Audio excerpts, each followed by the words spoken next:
This is 365 Sports. Daniels keeps it, and he scores. 365 Sports is presented by IdealMRI.com. High-quality MRIs for $497 or less. IdealMRI.com. Your health is important, so is your budget. Underneath, Smith gets to the corner. Money on the rise. Touchdown, Jeremiah Smith. 365 Sports is also brought to you by Texas Farm Bureau Insurance, protecting Texans since 1952. Johnson buys some time. There's the tight end again, rumbling towards the end zone, and the touchdown for Anzio.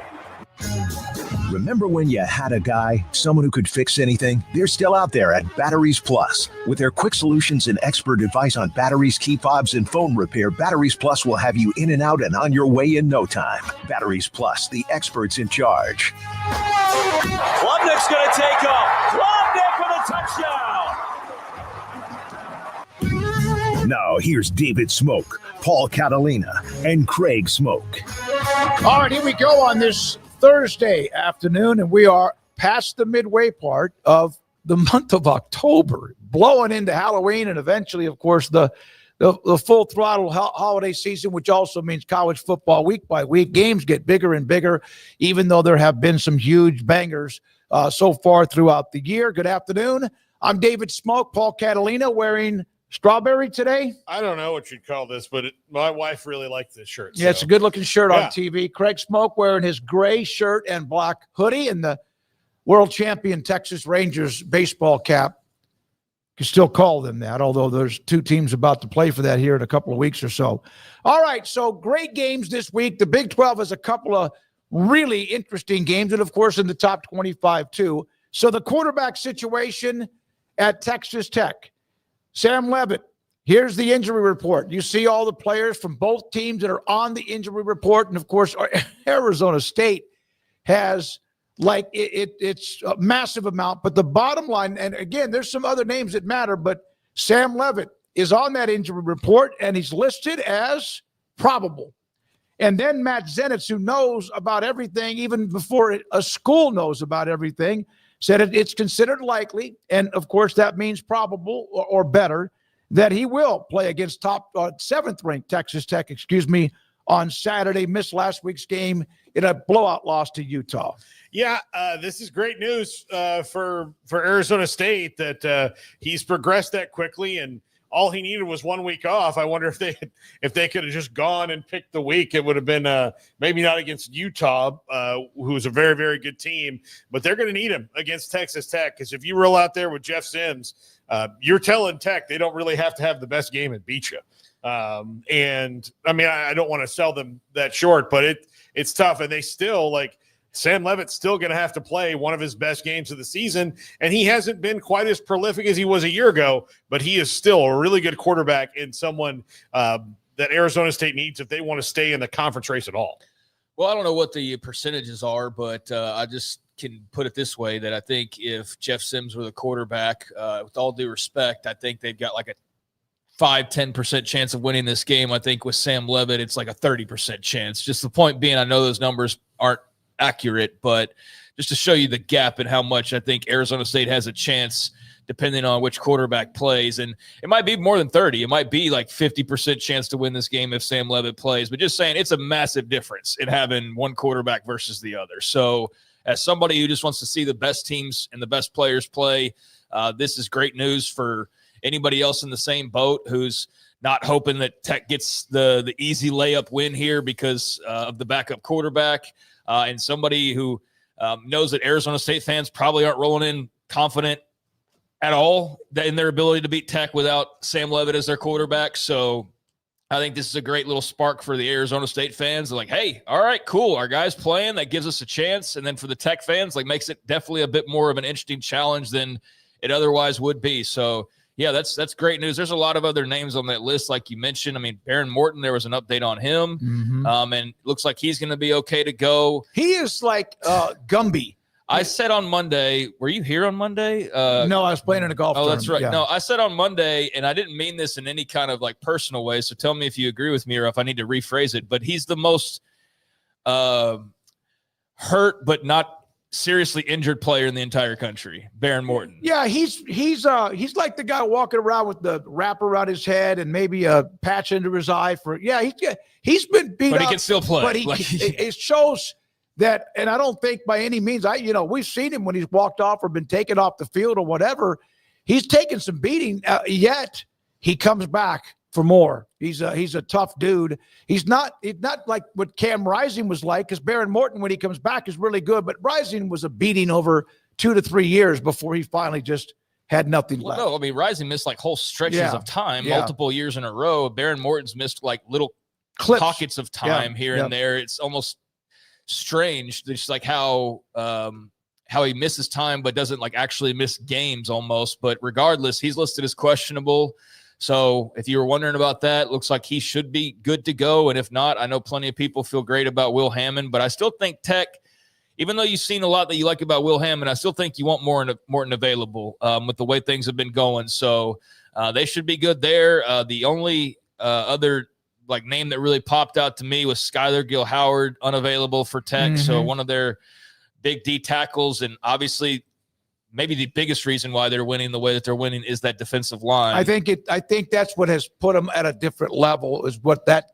Well, that's what puts them as an actual playoff contender and not just a team that can make the playoff, in my opinion. When I talked about this about a week ago, was you go and match them up against Georgia or Alabama or whoever. I don't know what their percentage chances to win are, but it's way better than anybody else in the Big 12, no matter who, because it won't be that you can compete because Baron Morton's really good or because even of Cameron Dickey. It's because of Skylar Gill-Howard and David Bailey, Rodriguez at linebacker. But like those are the difference makers. That's what's taking Tech from being like a really good in this league type of team to like, no, I think they could win a couple playoff games if things fall the right way and they get the right draw and whatnot. So that's a notable name that will not be available, but they still look like they'll have the full complement for the most part. So, yeah, I think that's outside of Gill-Howard being out, I think as far as the quarterbacks go, that's great news that they both look like they should be available, even if there's a little bit of a question still lingering. You know, I saw Jacob Rodriguez on the injury report, and like he's so tough and good. I thought that whatever he's got, he just probably willed out of himself. Like, you know, like that. He has a talk with whatever's hurting. Hey, ankle, stop. And he's like, okay, sorry, I didn't mean it. Wouldn't that be nice? He's one of my favorite players in the country because he is just such a good linebacker. And that's a position that used to be more of a glory position in college in football in general. And I think it's not that it's not, but like there's not some of those dudes anymore that you don't hear them talked about as much because the defenses are so different. So linebacker stats have changed. So you're talking about inside or middle linebacker. Those guys, there used to be guys like Zach Thomas, who was at Texas Tech, who could have 27 tackles in a game. And now Jacob Rodriguez might have 17, and that's awesome, but it's not 27. So you think like, oh, are these guys worse? Like, no. I mean, the offense has moved from sideline to sideline where Zach Thomas didn't have to deal with that. They were mostly in between the hashes, but Jacob Rodriguez is so good and so awesome. So when I saw him, I was like, oh, I wonder what could have dared hurt it. Yeah, he has on him. 47 tackles and a sack, also 2 picks. He's got caused a couple of fumbles. That's 4 turnovers that he's been involved with by himself. UCF listing their quarterback Cam Fancher is out for this weekend's game against West Virginia. Ja'Curry Brown, Miami transfer, is questionable. So there we are with that game. Those 2 teams desperate to get a win. Also, So go ahead. So that means that Taven Jackson is going to start. And Cam Fancher has put up some numbers the last couple of weeks, and he's been steady. He's the most veteran of all those guys. But the thing is that if one quarterback is out, one quarterback is questionable, which usually means to me you're likely out or you're dressed and you have to go in there and hand the ball off in a desperate emergency situation. They have one dude, Taven Jackson, who can't get hurt, rolling out there this weekend. Yeah, I mean, he hadn't played in a couple weeks, so it's been a rotating door of just injuries and kind of a mash unit there for UCF's quarterback position. So, yeah, it'll be Cam Fancher this week, and I think this is a team that will be well served once they get into the offseason to kind of regroup and figure out what they need to do from a roster standpoint, figure out the quarterback room and things like that. But they're scrappy. They've got some talented guys in certain spots, and they can give you a run for your money. I think that was a very frustrating loss, only mustering 11 points last week, just way too many mistakes. And, I'm much more high on them than I was around like Big 12 media days with the whole Scott Frost situation, just kind of not understanding really what to expect and how all of it would work. It's been drama-free, and I think he seems to, I'm not watching every single minute of everything he said, but it seems like he's got a good grip on kind of where they are and where they need to go. So I think UCS is a team that you can't underestimate each week, but certainly they need to lock down the quarterback spot and kind of find the guy moving forward when they got the opportunity to do so. But, yeah, this year it's been throw a coin in the air and guess heads or tails on whether it's going to be Brown or Fancher or Jackson or whoever. That's just the kind of year they're having at the moment. Ty Edwards, running back, West Virginia, out for their game with UCF coming up this weekend. He had, of course, that critical and really nice feel-good that they had earlier this year in the win against West Virginia against Pitt, 141 yards and 3 touchdowns, but he's ruled out, limited after missing back-to-back games in the game recently against BYU. Speaking of, go ahead if you got something. West Virginia has basically nobody healthy at this point in time. Quarterbacks are all beat up and stuff. Yeah, no, absolutely. Speaking of BYU, hey, it's called the Holy War, right? Here are a couple of examples. This is not a video, not yet, Brandon, but this today from KUTV up in Salt Lake City. One man identified as Christopher Justice was booked at Emory County Jail after allegedly threatening to shoot University of Utah fans ahead of any interstate rivalry game this weekend at BYU. The Utah Department of Corrections confirmed the suspect, Christopher Ty Justice, 28, taken into custody. He goes, I'll be at Lavelle Edwards Stadium Saturday. Any Ute fan I see is dead. Mark my words. Now, that's a little bit intense, just slightly. A little bit intense. That's ridiculous. Yeah. And it's kind of an indicative in the scary, weird society that we live in right now that somebody's just sitting online and feels confident enough that they can just say that and then not get arrested. And nothing happens to them.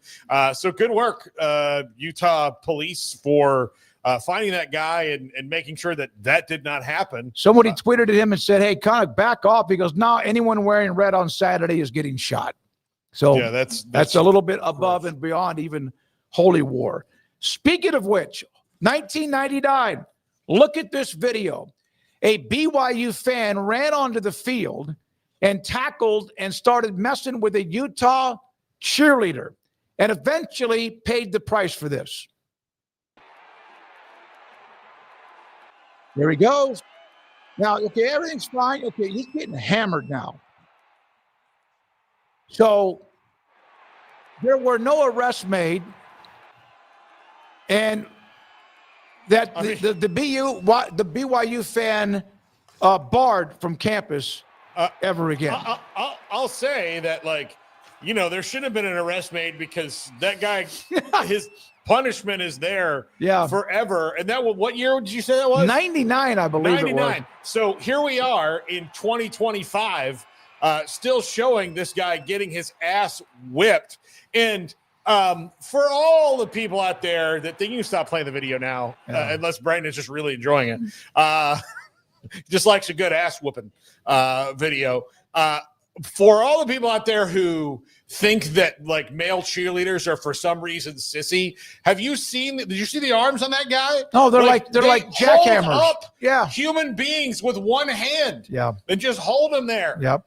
And they have, so I'm not picking a fight with that guy. Like, I'm not at all. I did once see a Florida male cheerleader pick a fight with Sebastian Janikowski. That's not a good idea. And that was a bad idea because Sebastian was crazy, but it still went a little bit better than I thought it would for that guy. Those guys have jackhammers. They pick up girl 120 pounds or whatever, but like this, like it's no big deal. Like it's a tray at a restaurant.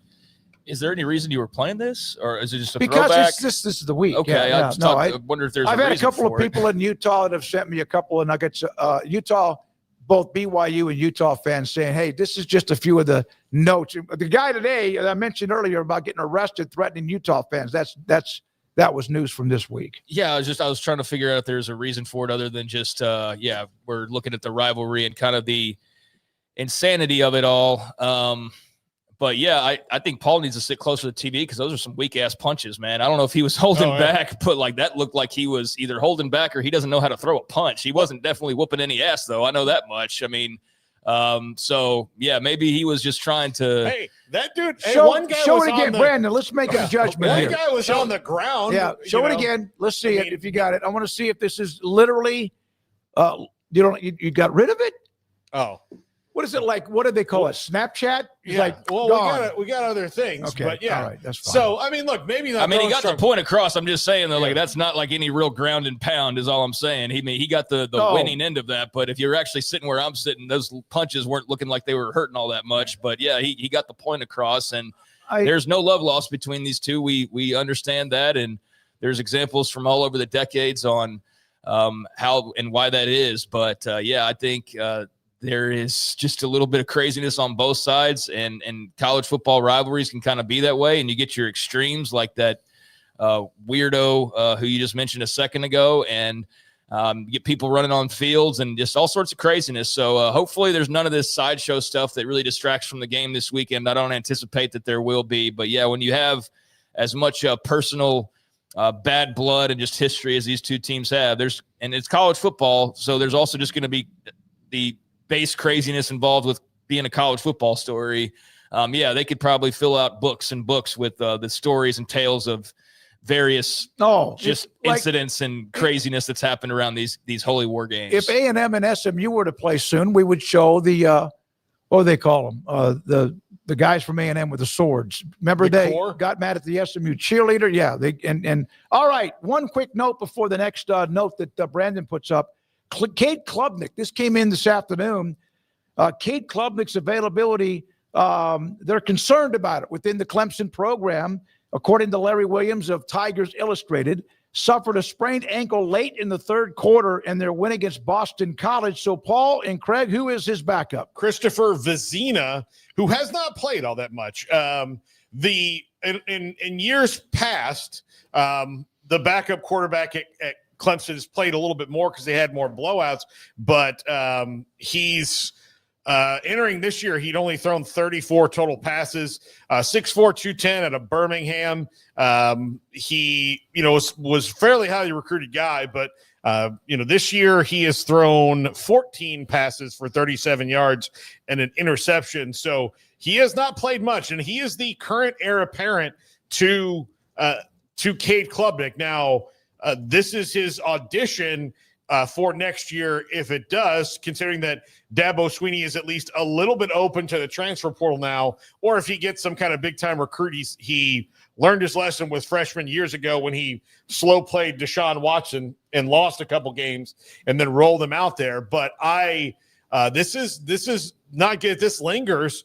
If Christopher Zena is really the next guy, that's great, but that's going to be white knuckling for a Clemson team that found its footing against some lesser teams the last couple of weeks, and against SMU, who mad about the loss last year and needs to kind of refine their footing if they want to stay in the conference race. Well, I mean, if there's a growing disconcern, if that still is lingering, then I hate that for Cade Klubnik, because he's actually played pretty well the last couple of games.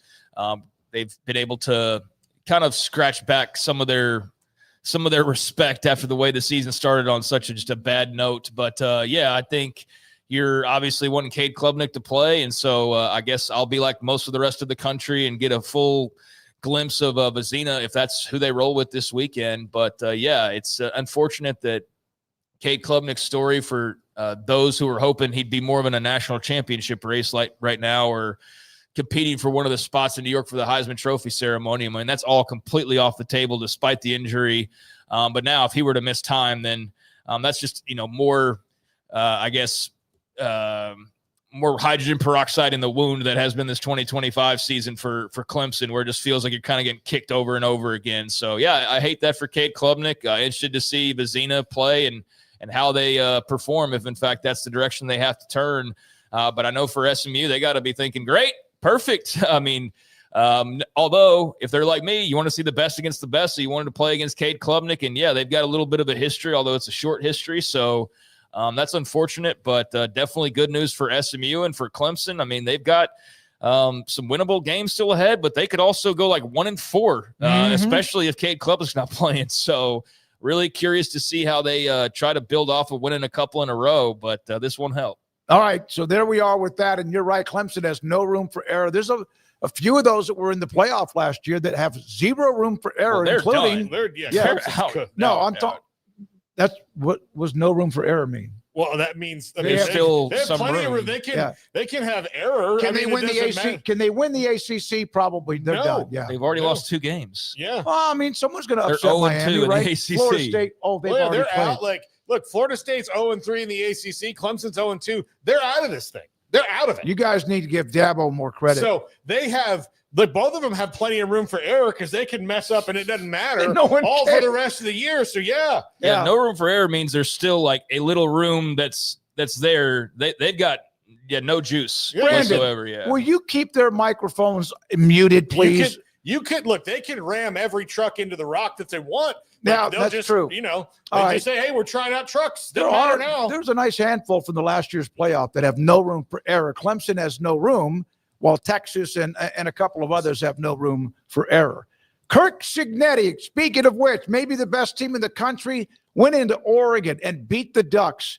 Just does a hell of a job with what he's done in just a couple of years, plus what he was doing prior to that at James Madison. He was asked, he was on with Joel Klatt about does he think or about the rankings and how they're put together.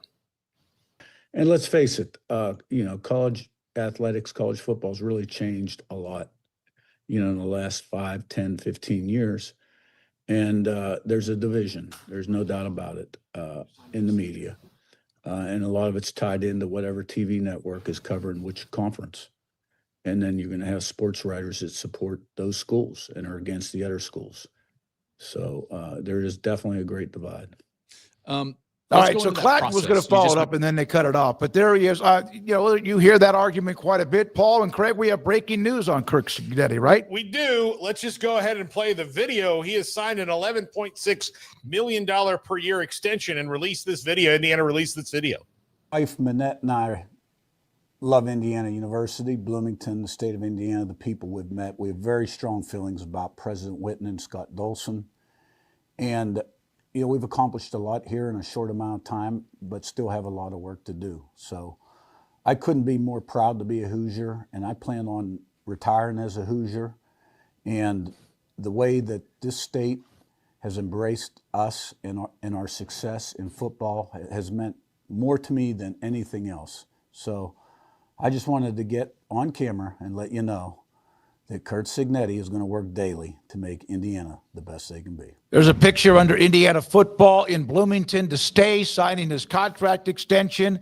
There was a guy today that's a huge Indiana fan that's just thrilled with all he's seen the last couple of years. He said, yeah, but I'm still a little bit worried about, like, if I said he's making $8.5 million a year, they're not going to let him go unless it's just something that he can't say no to. He's staying in Indiana. Now he's making 11.3 a year on average annual value. So there you go. So they gave him a $3 million a year raise. He signed it. So take him out of the Penn State race, at least for right. I mean, unless something really weird happens, but yeah, Kurt Signetti's out of that. Well, I remember other coaches who have signed extensions to say that again, they're going to stay and they have left. But this one looks like solid as a rock, and good for Indiana and good for Kirk Signetti and his staff and program. Well, your move, Matt Rule. This dude just went on official Indiana football Twitter, signed a contract on his desk with a picture taken, and then put out a video talking about his new extension and how he's staying. So that's a little bit different than going on McAfee and not saying no and not saying yes, but just kind of like, I love Nebraska. Like, if I'm a Nebraska fan, my expectations of like having to worry went down slightly. As a man who covered Matt Rule, that video with McAfee did nothing to change my opinion on his availability for that job. Like nothing, like did nothing to decrease it. This actually, I'm convinced he's staying at Indiana. You don't go to all this trouble. You don't put it out the way that they put it out, as officially as they put it out, if you're not sitting right where you were. That's how you kill a coaching rumor. And yes, I'm sure there will still be people, well, the ink's not technically dry, or there's a $200 billion buyout or something along those lines, but there's no need to do all of this if you're still keeping your ear open to other opportunities. You only do this way if you are planning on doing exactly what you're saying. All right, so in September 29th of 2019, Baylor was off to a 4-0 start, and Matt Rule signed an extension through 2027. And I think most everybody thought that was a little bit more for show. I know that Mac Rhodes and Dr. Livingstone thought that, it was real. I'm not saying he didn't sign it. He didn't. But then 3 months later, he's gone. So, but it's a different situation compared to Signetti. Do you want to compare videos? Because we have it. Yeah. Craig, what do you want to add something to just it? go ahead and compare the video. All right, here's Matt Rule on Pat McAfee earlier today. Town. And I don't want to have to distract you here because obviously you're in the middle of a season and you've already answered this about how much, like, hey, that's my hometown. Like, I love that place. Like, I always will. Everybody loves their alma mater. That conversation's only going to heat up around you assume. And you said before, like, hey, this is what happens. I was at Temple. I was at Baylor. Anywhere you have success, this type of shit happens. I'm used to this. This is a good thing, not a bad thing, that other people want our players, want our coaches, myself included. That's kind of been your messaging. You've been here before. What does that look like for you with team, with everything, with how hot that's going to get in the kitchen, it seems like? It's with my team, it's just unbridled honesty. Tell them the truth. Tell them exactly the truth, and don't BS them because they'll know. And secondly, like, it's just out there, like, this is it. This is part of it. Like, it's better than when I was in Carolina and they were chanting to fire me, right? So it's better than being on every hot seat list. So having other schools maybe be interested in you is pretty cool.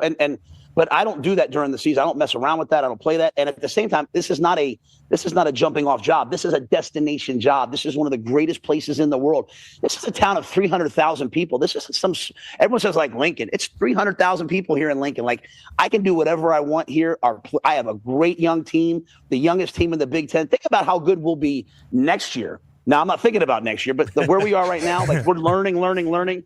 Think about where we're going to go with Dylan and all these guys. So I refuse to be distracted. At the same time, it's when it's your alma mater, you have to show it love and respect. And I hope, and I love Pat Kraft. They'll find the right coach for them, whoever that is. But like, this is a destination job that should be a national bully, that should be a beast. And I think we're making our way to doing that. All right. He's like he's right there from walking through the door, but he stops before he walks into it by saying, yeah, you got to show your alma mater some love. I love Pat Kraft, but this place is a beast. But he didn't, like, look, when you compare, hey, I'm here, here's a picture of me signing this extension, boom, like, the kind of the measuring stick has been thrown down. Yeah, so here's my feelings on it is I think that's a great video for Nebraska fans to feel a little bit relieved. Like, I know I just said a few moments ago that wouldn't tick me down like at all, but that's in light of watching what Curt Cignetti just did. So what Curt Cignetti just did was like officially put it out there. I'm signing my contract on my desk in front of you and turning to you and telling you that I'm not going anywhere.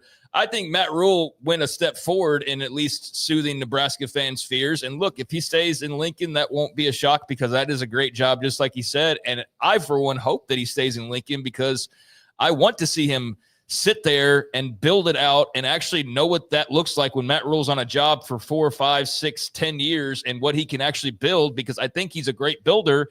He just always leaves after the third floor is completed when they're building a 7-story tower. And so I want to see him complete the tower in Lincoln and see what that looks like.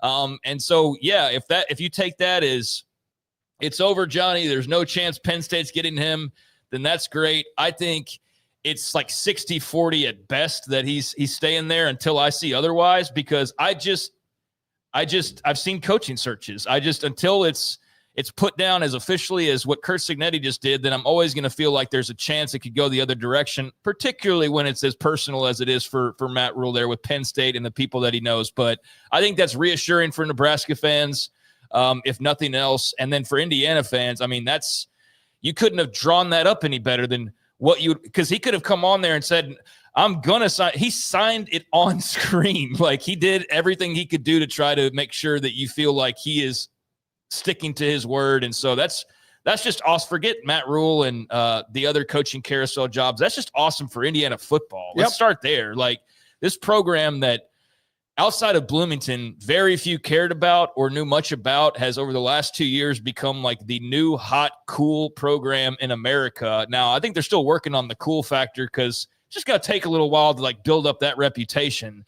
But at the speed that they're going, it won't take long. I mean, they're likely to perhaps have the number 1 quarterback in the draft coming up here with Mendoza eventually. And they've just got a bulldozer of a football team that's flexing every week. And so to know that Indiana is going to have this guy that's turned them into that in such a short amount of time actually sit there and build that out, I think that's freaking awesome. Their donations, I can only imagine in the last – when did this come out? 3:01 in the last 30 minutes. I'd be interested to know how many donation calls they've received, because I bet that thing is going to shoot through the roof tonight. And so this is awesome news for the people who want to see the non-blue bloods compete and throw their weight around. Now, granted, Indiana has the Big Ten backing, so that's easier for them than for a lot of others that might be similar to them. But I think that's great news that it's not the big move to Penn State like people expected someone like him to always take. And someone's to scratch Penn State off the list. Matt Rule, you're on the clock, whatever. There's a great story, and then we got to take a break for Sam Kahn. In theathletic.com about Elijah Surratt. You hear about Mendoza, but one thing that I've noticed the last couple of years about what Cignetti does, he gets big, physical, guys who can run pretty well, wide receivers. They have a young man named Elijah Surratt. You know who he committed to out of high school? St. Francis, an FCS school, one of these transfer portal guys. And then eventually he was a 0-star recruit that eventually went to James Madison with Cignetti. Now he is at Indiana. I don't know if a team throws the back shoulder throw better, play better than Indiana does when they have the football. Well, I've really enjoyed hearing Cignetti talk in this little round of interviews he's been doing here over the last couple of days, in particular, as all the conversation around him has started up, not only with the coaching carousel, but mostly because of what they've done the last couple of weeks and the big win over Oregon. So he's been making the circuit a little bit more. And he can, if you're on the other side of him, I can see where he rubs you the wrong way, but he's very fun to listen to. And I just think this is awesome news for Indiana and ultimately for college football as well. When we come back, Sam Kahn, what does he have to say about all of this? Also, Cignetti with the extension and more, looking back at the weekend and ahead to this weekend. And this is 365 Sports. Baylor alumni, Doug Furch, and also Paul Thorpe. And they've got a lot going on. In fact, there's homecoming weekend coming around the corner. It's the last weekend of this particular month. In fact, they have all sorts of class reunions and also more. But there's a Baylor Alumni Awards ceremony on October 30th, 6 until 8 at the Hurd Welcome Center. That's the new Welcome Center off of University Parks and also I-35. You can contact the alumni group, ask for Doug Furch or Paul Thorpe or whoever might be handling you wanting to be a part of it. There's tables of 10 and so much more. They're at TCU this week. They're not going to be home for another couple of weeks. But if you want to be a part of that Baylor Alumni Awards ceremony late in October, the last couple of days in October, contact Baylor Alumni. My go-to guy. Can you fix my smartphone? Yes. Do you have car batteries? Yeah. What about golf car batteries? Of course. Battery from a G-Fob? Absolutely. My boat? Huge variety. Toy boat? Sure. Motorcycles? You bet. My apartment building? Whole building. Do you have batteries for my party lights? Yeah. Batteries Plus, the experts in charge. Overwhelmed by your inbox? Clean Email is here to help. Organize, clean, and manage your emails with powerful automation tools. Say goodbye to spam and clutter and enjoy a stress-free inbox. Try Clean Email today at cleanemail.com. Golfballs.com carries the latest selection of golf balls, clubs, and gear from brands such as Titleist, TaylorMade, and Callaway. Golfballs.com remains the world leader in golf customization. And of course, online at golfballs.com. UBO Business Services. We are a studies-based service organization that is the best in Texas when it comes to copiers, printers, and scanners. The way we quantify that is through a company used by millions of corporations called Net Promoter Score. What Net Promoter Score looks at are your Google reviews. We have a better Net Promoter Score than H-E-B with a 65 and Ritz-Carlton Hotels with a 70. According to Net Promoter Score, if you're a 70 or above, you're considered world-class in customer service. UBO Business Services is an 86 when it comes to Net Promoter Score. You can find us at ubeo.com, ubeo.com. It's back 0% for 72 months on all 2025 Ram 1500 trucks during the Drive into Fall event at Allen Samuels in Waco. Check out a 2025 Ram 1500 Laramie Crew Cab with a massive $16,000 off, or a 2025 Ram 1500 Lone Star Crew Cab with $12,000 off, and both at 3.9 for 72 months. And if you drive a Ford, Toyota, or GM, get an extra $1,500 bonus cash. Allen Samuels in Waco. Come by, let's be friends.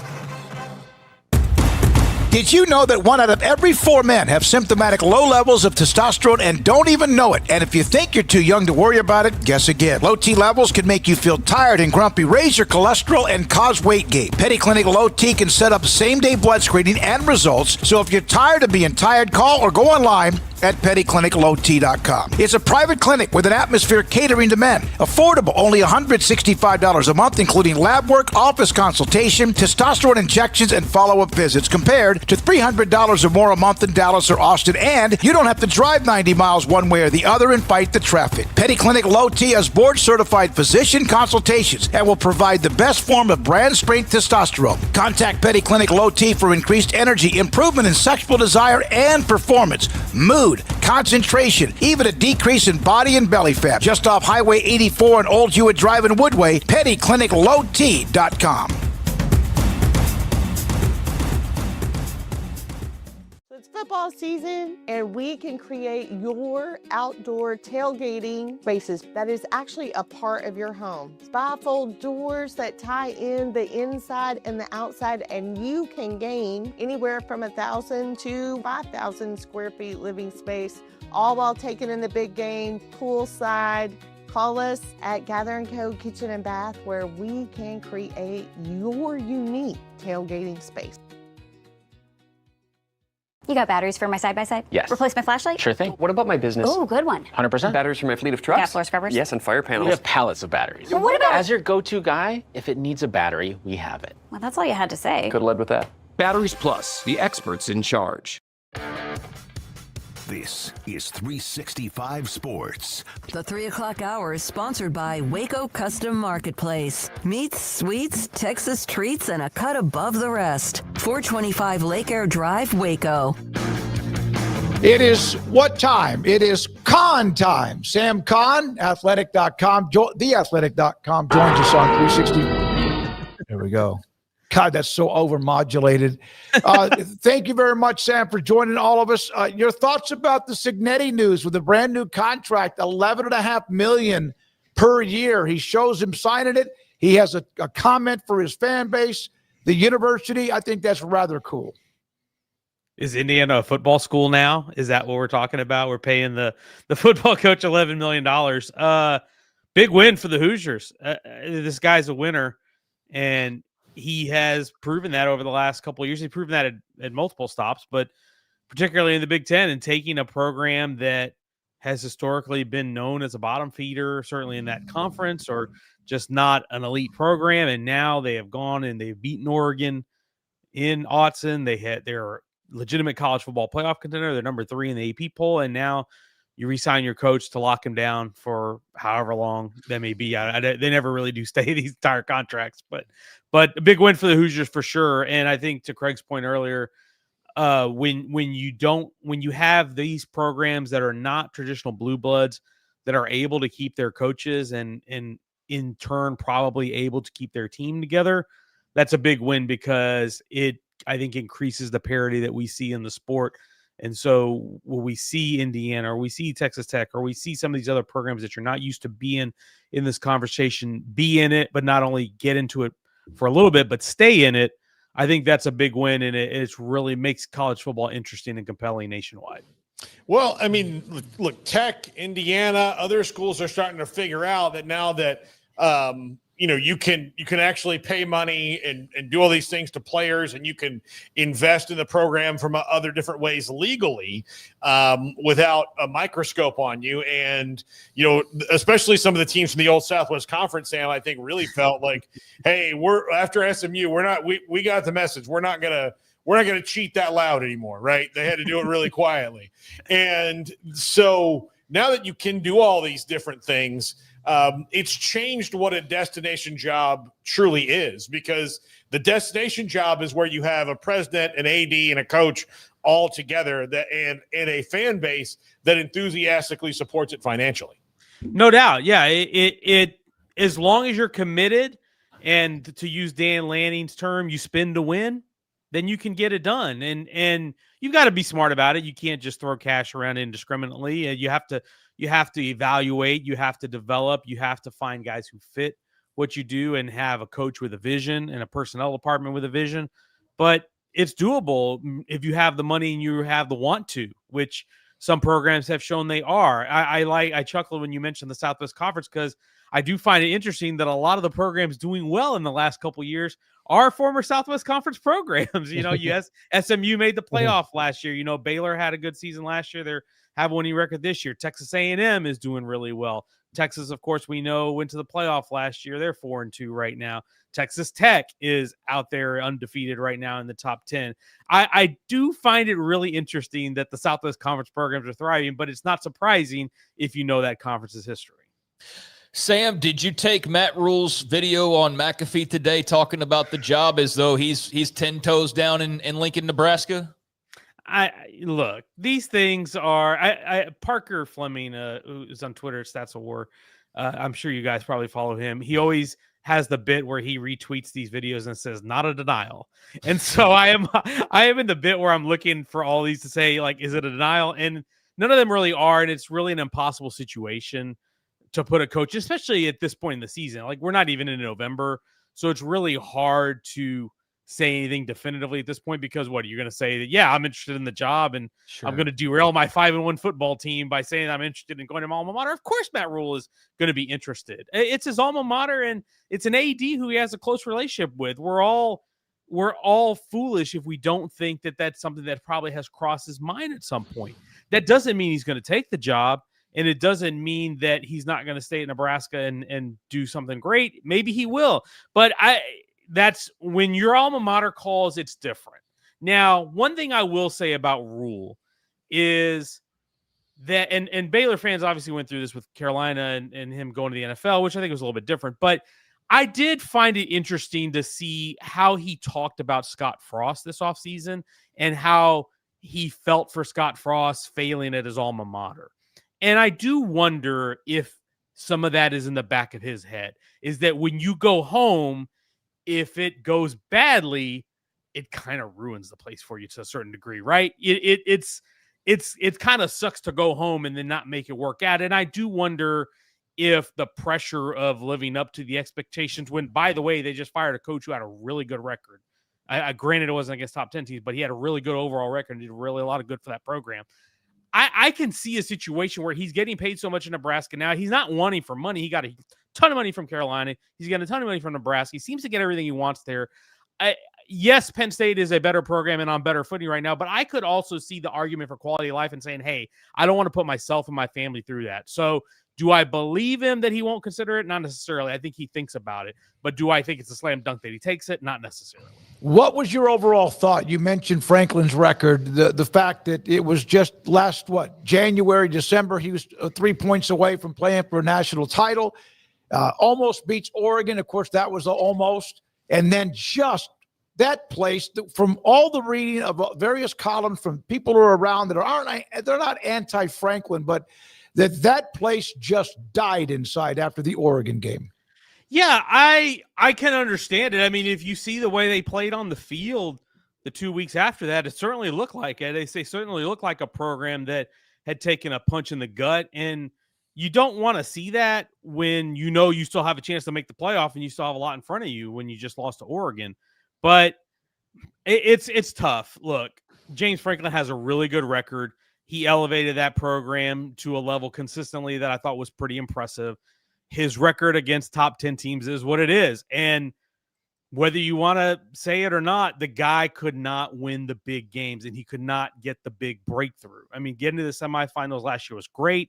I think some people would argue that the path to the semifinals wasn't as tough as others, and I think that's fair.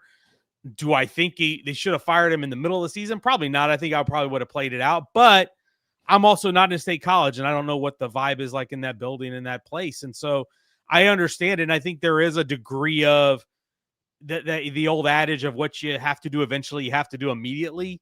I think it's once you know that you've got to make a change, why waste time and just go ahead and do it? And I understand that, but man, it's just a tough situation. It's certainly a decision I wouldn't have wanted to make as an athletic director, and I'm sure he's going to land a good job somewhere. But my question about the whole thing is who are you going to get that's going to elevate the program further? I'm not saying that they're at the top of where they can be, but it's not like there's a bunch of slam dunk candidates out there that are going to say, well, we go hire that guy and we'll go win a national championship. I don't think the candidate list has anybody on it that you say that about. Well, let's assume for the sake of this question that it's not Matt Rule. Because look, they're 5-1 right now. While I'm not sure completely likely, but if they continue to stay hot and kind of on a roll, then he's not going to be available for a little while unless he just really wants that job. So let's take him out of it. Like, what is the best kind of fit? What kind of coach or who would you think can go in there? And I know they want to elevate it, but they at least need to find somebody who can keep it status quo before he elevates it. Yeah, no doubt. I think you have to you have to look at here's the question. Do you want an up and comer that you feel like has a high ceiling, or do you want to bring in a high floor guy that you think can elevate you? That you think maybe, hey, I don't know, it's so tough. Like, would I think of Matt Campbell at Iowa State? Would I think he would do good at that job? Absolutely. I think he would. I think what he's done at Iowa State has been tremendous. And I think you'd be hard pressed to find a better option than that. But is Matt Campbell going to take you to a national championship there in the Big Ten? I don't know. I mean, could you go pluck a Lane Kiffin from Ole Miss? And even so, does he fit that place? Does he fit in the way, and is he going to recruit over there in the way that he does at Ole Miss? I don't know. It's really tough. I don't think there's a lot of, do you want to go certainly, I don't think you want to go the first time head coaching route. John Summerall seems more like Summerall is not a first time head coach, but John Summerall is like your up and comer type that's in the G5. But I feel like he's more of a fit for a job in the South than he is for Penn State. So there's just not, Dan Mullen at UNLV is doing really good right now. But again, a guy that I don't know if he's going to take you to a national championship. And that's the expectations you're looking for. So when you set the bar that high, it's really hard to find someone to meet it, in my opinion. Sam, a lot of good games this weekend. Should be just a fun viewing experience overall, but not the most highest rated game. Or I'm not going to start off with the highest rated game, which is at Georgia Ole Miss. I want to ask you about Holy War. BYU and Utah. Seen some pundits calling it like the biggest Holy War ever, and in terms of just all that's attached to it, right? With the top 25 rankings now for both teams, the slotting in the Big 12 and whatnot. In Provo, Big night game. How are you feeling about this one? Which direction are you leaning? Yeah, I think I'm leaning Utah, not just because it's home, but I think putting – and I know Bear Bachmeier's been good, but putting your freshman quarterback against the Kyle Whittingham defense is just – I don't know that I want to bet on that. But also Utah in the metrics has been really, really good. They've been – I think some people kind of forgot about them after they got handled by Texas Tech. It's like, wow, they got smacked, and then we all kind of moved on. But they quietly still been really good. Devin Dampier is still really good. That defense is still really good. They've been really good on third downs. They've been really good at moving the chains, and they've just been a good, efficient football team. So you get a night game at home in Utah. I think it's going to be a knockdown, drag out, just like we expect. I hope we don't have a controversy like we did last year with the call late and the AD making a big old statement after the call. Like, I hope we don't have to have that. Oh man! But hopefully we have some late game drama that is of that ilk, and that would be a lot of fun. But no, it is absolutely huge. And Kalani Sitake and BYU cannot count out, because that, for my money, he doesn't get talked about a lot. But Kalani Sitake has about as solid a football program as you can ask for. They've been consistent. They had a little hiccup early as they were adapting to their time in the Big 12. But for the most part, in his tenure, they have been a solid, consistent team, and you know what you're getting from a Kalani Sitake football team, and they're going to be in the fight. So I think it's going to be fun. I think the spread's about like 4 or 5. I think it's probably going to be a little closer than that. But these games are fun, and I'm looking forward to that one on Saturday. Mark Harlan needs to be like placed in a padded cell, right? The Utah AD. Man, well, we saw Cohen at Auburn as he's walking off the field at halftime, I guess, against not Alabama. Who was that? Georgia. I mean, I'm sure, I don't know if he got fined or not, but Harlan was hot. And then he doubled down in the post game, and he got fined, but he was fighting for his program. That was so intense. And it's always intense when these two teams play. No, always. That's the thing. This is one that I have not been to in person. This is on my bucket list of games I would like to be at in person one time, but I can't imagine what it's going to be like on Saturday night. And the tensions run high, the emotions run high in this game because of how big a rivalry it is. So I'm looking forward to it. Sam, what are your thoughts on Pocket Knife Gate? I Smokey retweeted this earlier, but like, what are we trying to make out of this video? Like, I guess something fell out, but I can't see. The video is not clear enough for me to see anything. Man, just Texas Tech fans, listen to your coach when he says stop throwing tortillas after kickoff, man. It's not that hard. Okay. And so that part is like, okay, throw the tortillas at kickoff, maybe throw the tortillas at the start of the second half kickoff, and then put them away after that. By the way, I love that tradition, by the way, but go ahead. No, Brandon, put up the tweet from Sam on this particular story. Y'all got any more of them pixels? Because you got it. You can't see, really. What could you make out of the video? Like, am I just taking crazy pills that all these Texas Tech people said, wow, you can clearly see? I can't see anything in that video. But good work by Don Williams and David Collier and all the people in West Texas for getting that video for an open records request. I'm sure Texas Tech was satisfied to spit that one out really quickly. But look, there's this throwing the stuff on the field thing. Like, the tortillas is a tradition, and I like that. It's something that makes them unique. I don't want that to go away.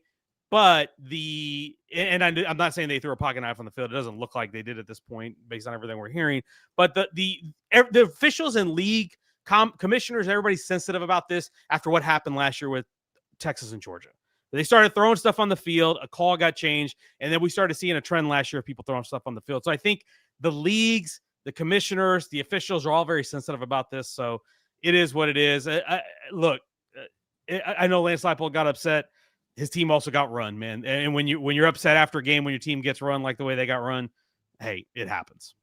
I think that was the biggest thing. I think he was in the heat of the moment, and that's why he apologized, because he was too emotional after that game and clearly not thinking clearly. I, by the way, I like a good post game head coach little spiciness. He was getting in his face and he's cursing at him, and Joey McGuire's getting in his face and cursing back at him. Like, I like a little spiciness between my head coach and the post game handshakes. I don't always like it being cordial. I like him getting into it a little bit. I mean, if at worst, like, just the next time they play each other, there's a little bit more sizzle there, maybe because of the fact that there's now this little chapter, this little tiff between them, I suppose. But Texas Tech with Arizona State and Sam Leavitt looking like he's going to play. How much of a chance do you give them at home against the Red Raiders? Guess it depends on how healthy Sam Leavitt is, but this is a good Arizona State team, and they still have a good roster. They still have a lot of talent. I think they're still good football team, but Sam Leavitt's health is so big in this one because you've got to be able to move around and you've got to be able to escape pressure because you're going to get a lot of it. Texas Tech generates more pressure than just about any team in the country at this point. And they're two defensive ends or outside linebackers, whatever you want to classify them, David Bailey and Romello Height, combined for more quarterback pressures than anybody in the country right now. And so this is the next really big test for Texas Tech to go in and go get a road win at a good road venue against a good team. If you could do that, then you look at the rest of the schedule and it sets up really, really nicely. And if you're Arizona State, like I said, you want Leavitt healthy and you got to keep yourself in this mix in the Big 12 race as well. So should be a fun one. I say Sun Devil Stadium. It's not called Sun Devil Stadium anymore. It's called Mountain America Stadium or whatever. It's still Sun Devil Stadium to me. Well, they did handle the road trip to Salt Lake City, and that's one of the hardest places to go and play. And I mean, Texas Tech just eventually pounded Utah, so they're tested for that. And all of a sudden, Arizona State would be 4-3 and have 2 conference losses, and then could be slip sliding away. Sam, thank you very much. The pixel picture, we put that up about that. Hey, can you get any more pixels? Thanks for your time, young man. Thank you very much. No problem. Thanks, y'all. Have Sam Kahn, theathletic.com, with us on 365 Sports. I've watched the video. Katie Rader has sent that to me now, like in 3 different forms, direct message to me. I can't. If it was a court of law, they wouldn't be able to convict. I don't know what happened. Whoever did it, if anyone did, they know. And if all of a sudden they're not on a staff next year or whatever, then we might know perhaps the truth. But we'll see. Yeah, I mean, it's something that blew up and got to be a really huge deal because I think if you're Texas Tech fans, you're getting accused of throwing pocket knives on the field, and the coach is saying you're trying to like hit their players intentionally. Would you not be a little pissed off about that if that's not true? Mm-hmm. And it was definitely sour grapes by Lance Leipold. And you had Kansas, at least one guy that I saw, some big KU fan / reporter that was acting as though like there was just no doubt that Lance Leipold's telling the truth and that this must be something that Tech did. And it's like, really? Because upon further review, looks like there's a better chance that he made it all up versus what actually he said happened in the first place. So maybe check your allegiances there and don't be so brainwashed by the color of the uniform that the guy's wearing when he talks, because I think that was an overly emotional dude who got his ass whooped and was frustrated. And then who knows what the conversation is on the sidelines and what's happening, what he's told about a pocket knife and this and that. But he said in his own apology. So look no further than the man himself for saying, I shouldn't have said anything about that in that situation, in that setting. Yeah, he like moved that was on not pretty the place. quickly. He moved on very quickly because he was very wrong. And if there was something to it, then I think we would know that by now. So watching the videos that I did, I mean, you can see the shadow of something like literally a pixel of something fall at the side of one of these assistant coaches. And that very well was it. So it doesn't appear as though there's anything nefarious. If anything, I saw Tech fans then take off on this side tangent of, well, then they planted the knife to then complain about it after the fact. And that's where I'm like, all right, I got to stop watching this stuff because like, this is just like, you know what? Yeah. But I definitely side with Tech here. They had every right to be defensive, and they already have this sort of reputation, whether it's deserved in some cases or not. I think a lot of the times it can be undeserved. And I also do think there are people that have gone to Lubbock, and just because you weren't the Tech fan that was throwing stuff or you weren't the Tech fan that shouted or whatever at them doesn't mean there aren't Tech fans that have done that. I'll tell you, having lived there, I've seen it. So don't try to tell me there's no bad instances, but that's everywhere.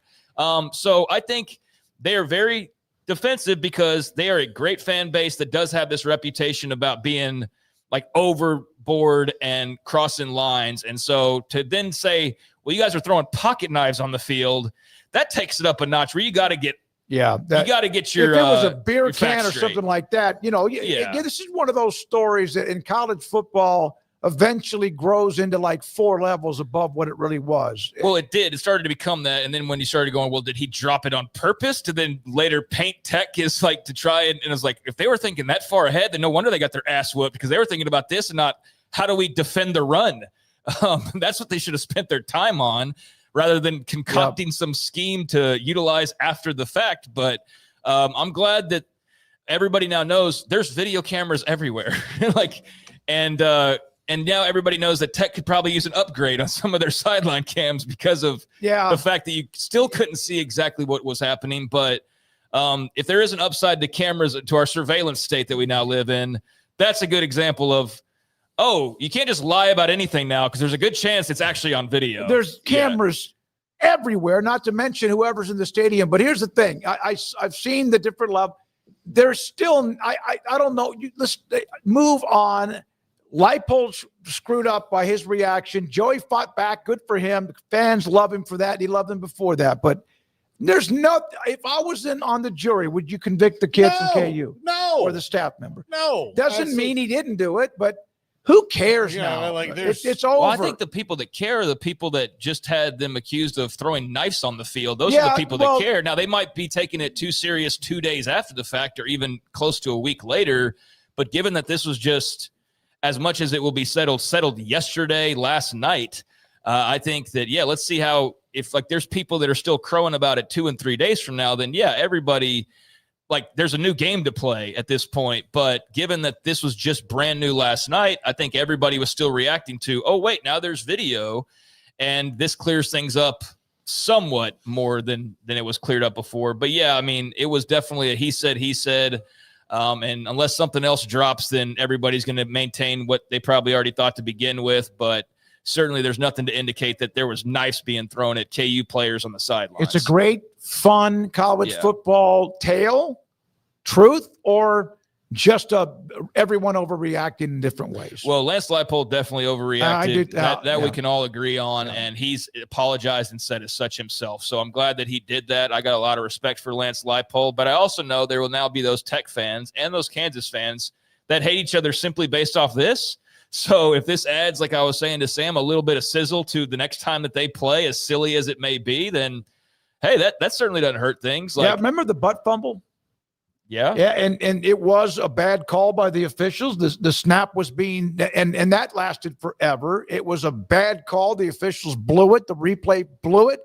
They said the whistle blew, but that was something that you can remember even to this day. I'm bringing that up because in college football, there are so many tales and stories that just seem like they never die. Yeah, I was like, where are you going with this? Because I think USC and Notre Dame had some good history before the butt fumble. This is more like this could actually kind of start something. I mentioned your point, the butt fumble because it was Tech and Baylor. Yeah, but push.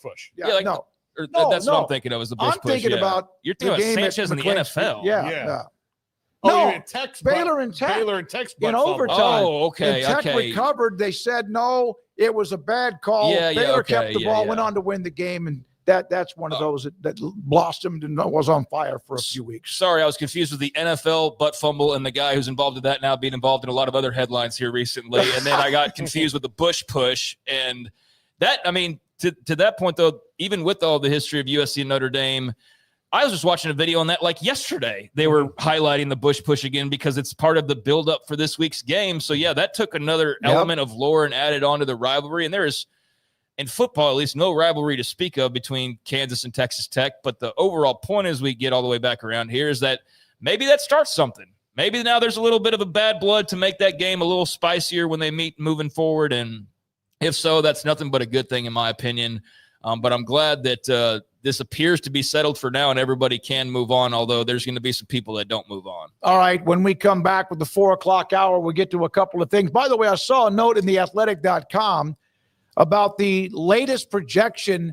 We're not that far away, a couple of weeks or so away from when they start to look at the 12-team playoff and all that. Where is everybody if it was today? We'll get into that plus much more. Craig's got off the radar, and he always has something good to look back on when it comes to TV and numbers in college football. This is 365 Sports, and it's Don Chumador and Coffee Beans in the Townwest Shopping Center off Valley Mills in Waco with Cheyenne and Joshua. They run it. Joshua owns it, and they do a hell of a job with it. I walk in there probably now about once a month. It all depends. Maybe in the spring and summer, a little bit more than that, because I like smoking cigars when I'm playing golf. I really do. And it's weird. I had somebody asking me on Monday in that golf tournament at Ridgewood, they're like, do you smoke cigars anytime else? I go, really don't. I used to when I was cooking something on the grill, but I don't. I just like, it's kind of just, it relaxes me. It's a hobby playing golf, but also smoking cigars. And they got a 48-foot walk-in humidor. Macanudo, H. Upman, La Fontana, Rocky Patel, which is an incredible brand. And they have different options for you too. Then yes, Cohiba and Padron and so much more. They have a wall to the right when you walk inside that large humidor that is a Texas-made brand and or military brand cigars from those who have served our country too. Yes, they also have much more when it comes to pipes, fresh coffee beans, and more. It's Don Humidor and Coffee Beans in the Townwest Shopping Center off Valley Mills and Richland Drive in Waco. I'm Camille Johnson with Camille Johnson Realtors. We specialize in selling residential real estate agent all across our community, and we love serving all types of families. We have been in business at Camille Johnson Realtors for almost 9 years, and I have been a residential real estate agent for almost 40 years. So thank you for partnering with me, and thank you so much to all of my clients that have made our company a success. No car payments for 90 days when you bring your auto loan home to Genco.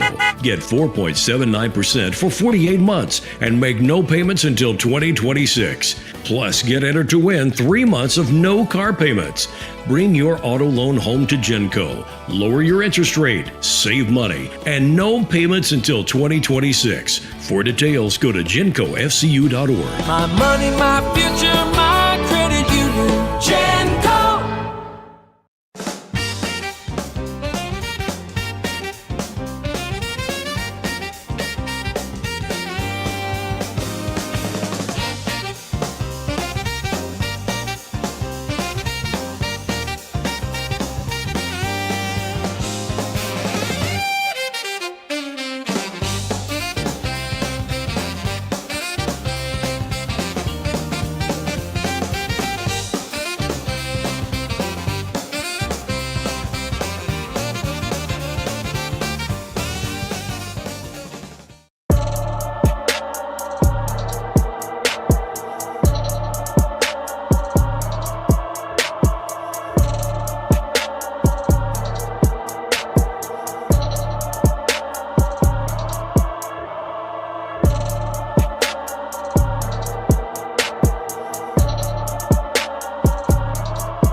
This is 365 Sports. The 3 o'clock hour is sponsored by Waco Custom Marketplace. Meats, sweets, Texas treats, and a cut above the rest. 425 Lake Air Drive, Waco. Oklahoma State starting offensive lineman Noah McKinney, guard, among the highest rated players in the Big 12 as far as pass blocking grade, is entering the portal, but he's going to finish out the year. So he'll leave at the end of the season, but God bless him, he's going to finish out the rest of the year. A highly rated player with Oklahoma State and, of course, Mike Gundy out, and they will find themselves a next coach. And then maybe he changes his mind depending on who they hire to replace Gundy. Yeah, and their window's about to close because they're one of the last schools under the old rule.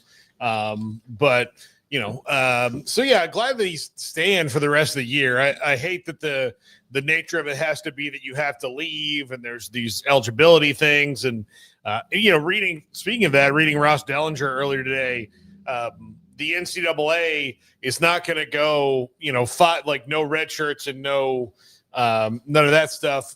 They'll go 5 for 5 when the eligibility lawsuits all end. So, 10 years from now, we might see that. We'll see. Unless they get sued. Brandon, do you have the other transfer portal that I sent you with UCLA? Speaking of that, Deshaun Foster, remember, was fired. Now they've gotten themselves on a nice little hot streak. And the 30-day transfer portal after Deshaun Foster was dismissed, officially closed, nobody left. No one left. It's Tim Skipper and Rick Neuheisel's, Jerry Neuheisel. And that says quite a bit about what Skipper and his staff did. Nobody left UCLA after Foster was fired, as about as early as you could possibly get fired. Well, and having that win over Penn State probably energized a lot of guys. Sure did. I wonder if they lose that game, how they lost some of the other ones. If it's like, hey, I like Coach Skipper and I like what's going on here, but man, I mean, this is the time to go if I'm leaving. So they feel good about where the program's headed. I still don't think that Tim Skipper is going to get that job, but maybe he will. Maybe they close really strong and he gets to keep it. But them not losing anybody to me was a shock considering how bad they were to start the year.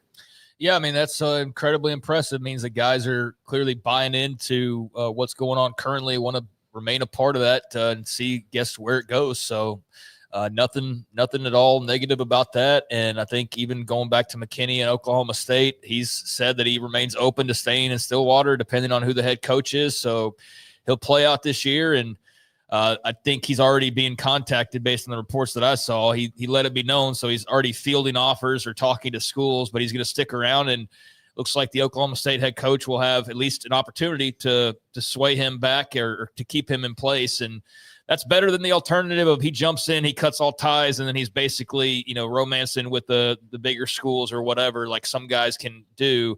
So, I think this is all good portal news across the spectrum as far as the teams who have lost their head coaches and are now trying to hold on to their players. Oklahoma State, I think it's 10 now that have entered the portal, including McKinney.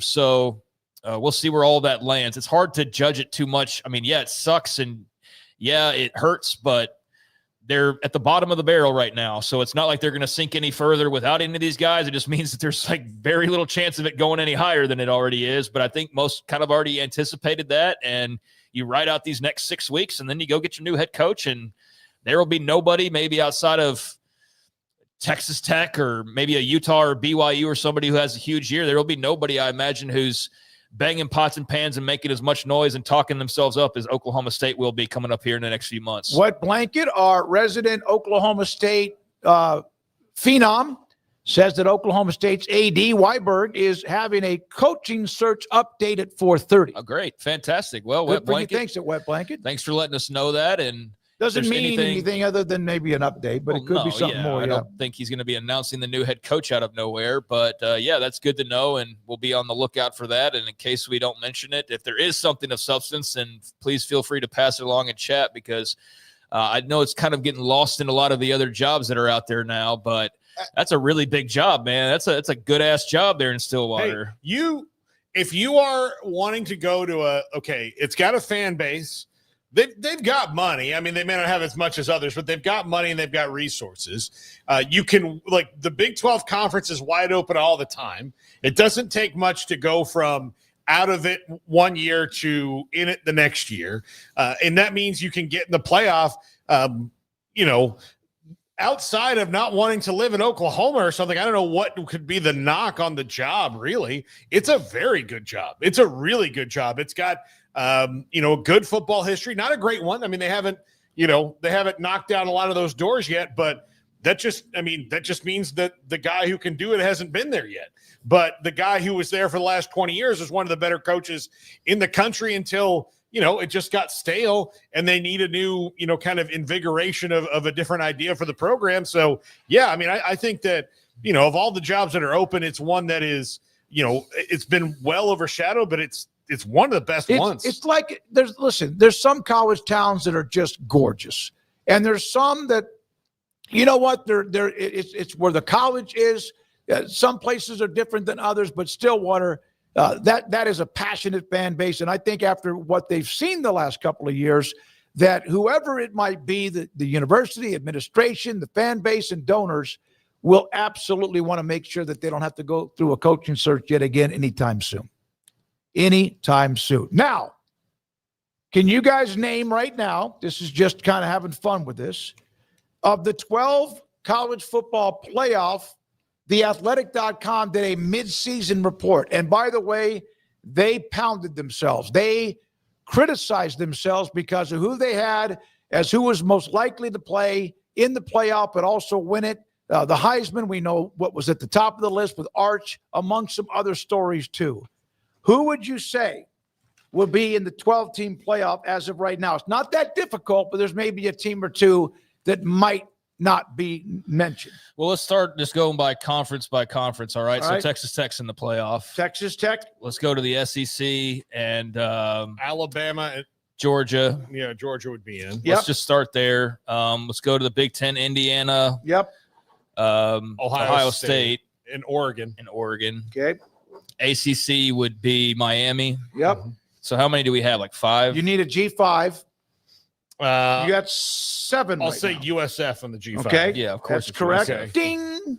And then let's see in the There's one on here that I don't think should be listed, but they're expecting Ole them. Miss. Ole Miss. Well, they got Georgia Yeah, this but- week, but even then, okay. You know, so they, Ole Miss is listed. Now Okay. we're missing 3. One I don't think you guys are going to get.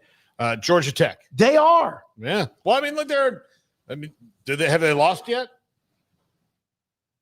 No. Okay. No. There we go. And then now A&M. Right, Yeah, I can't believe you, Paul.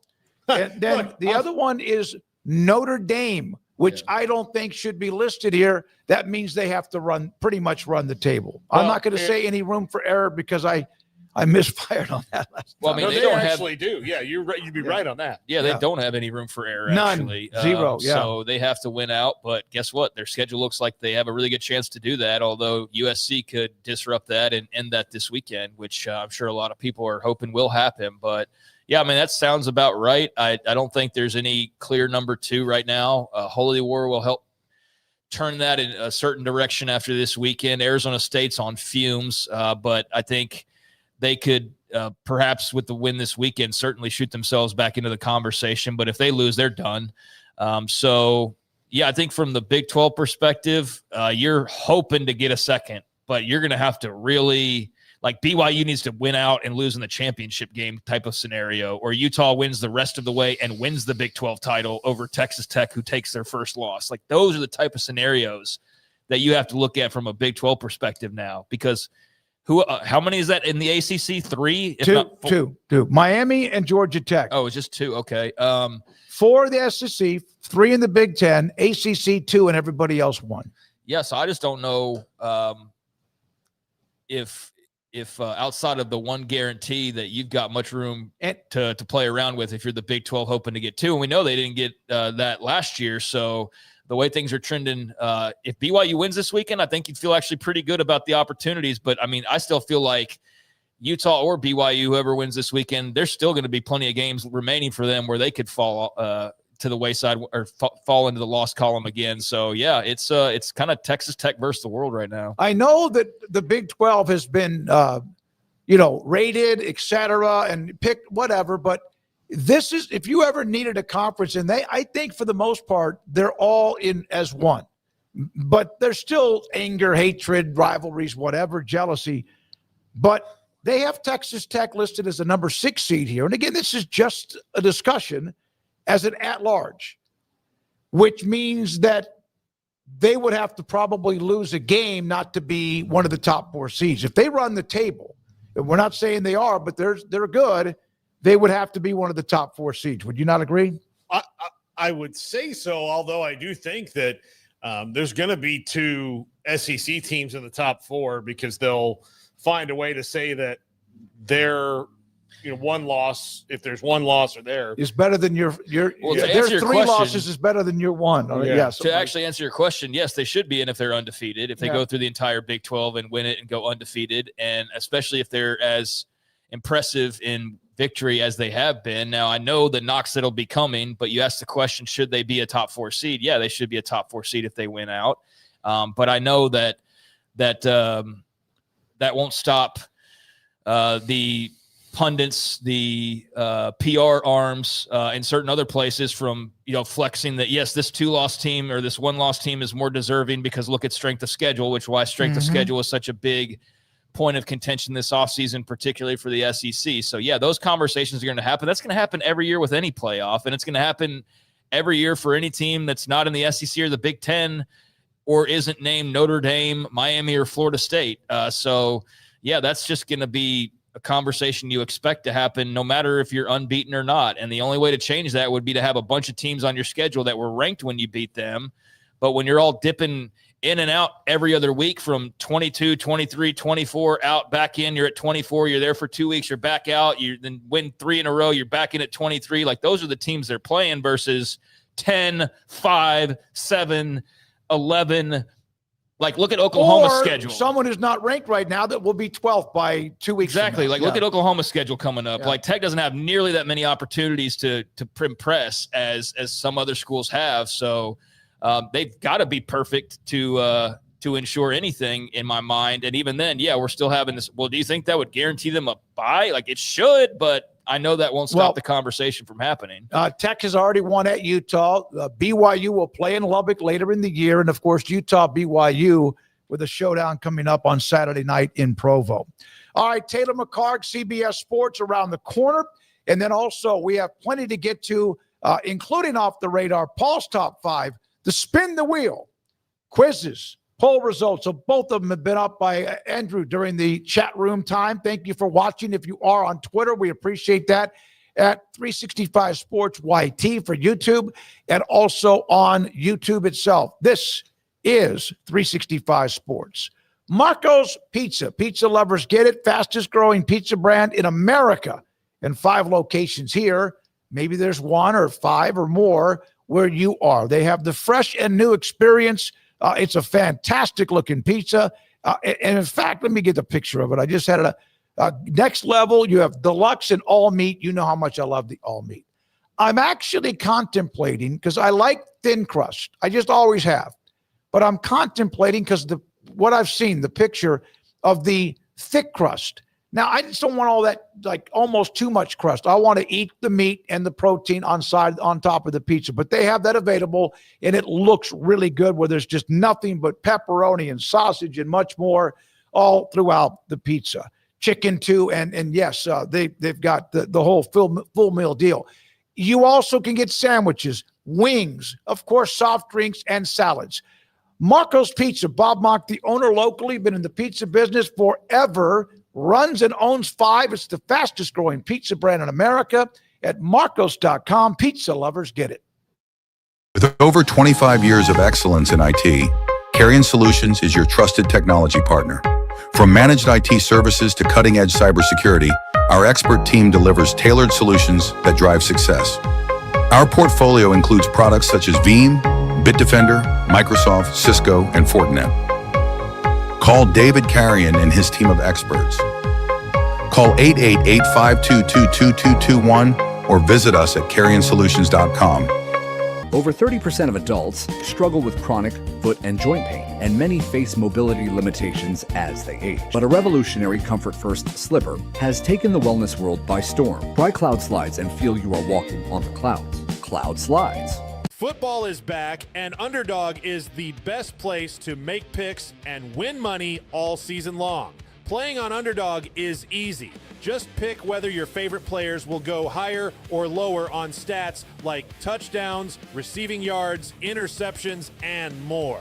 Get your picks right and you can win up to 5,000 times your cash. You can play with as little as $1.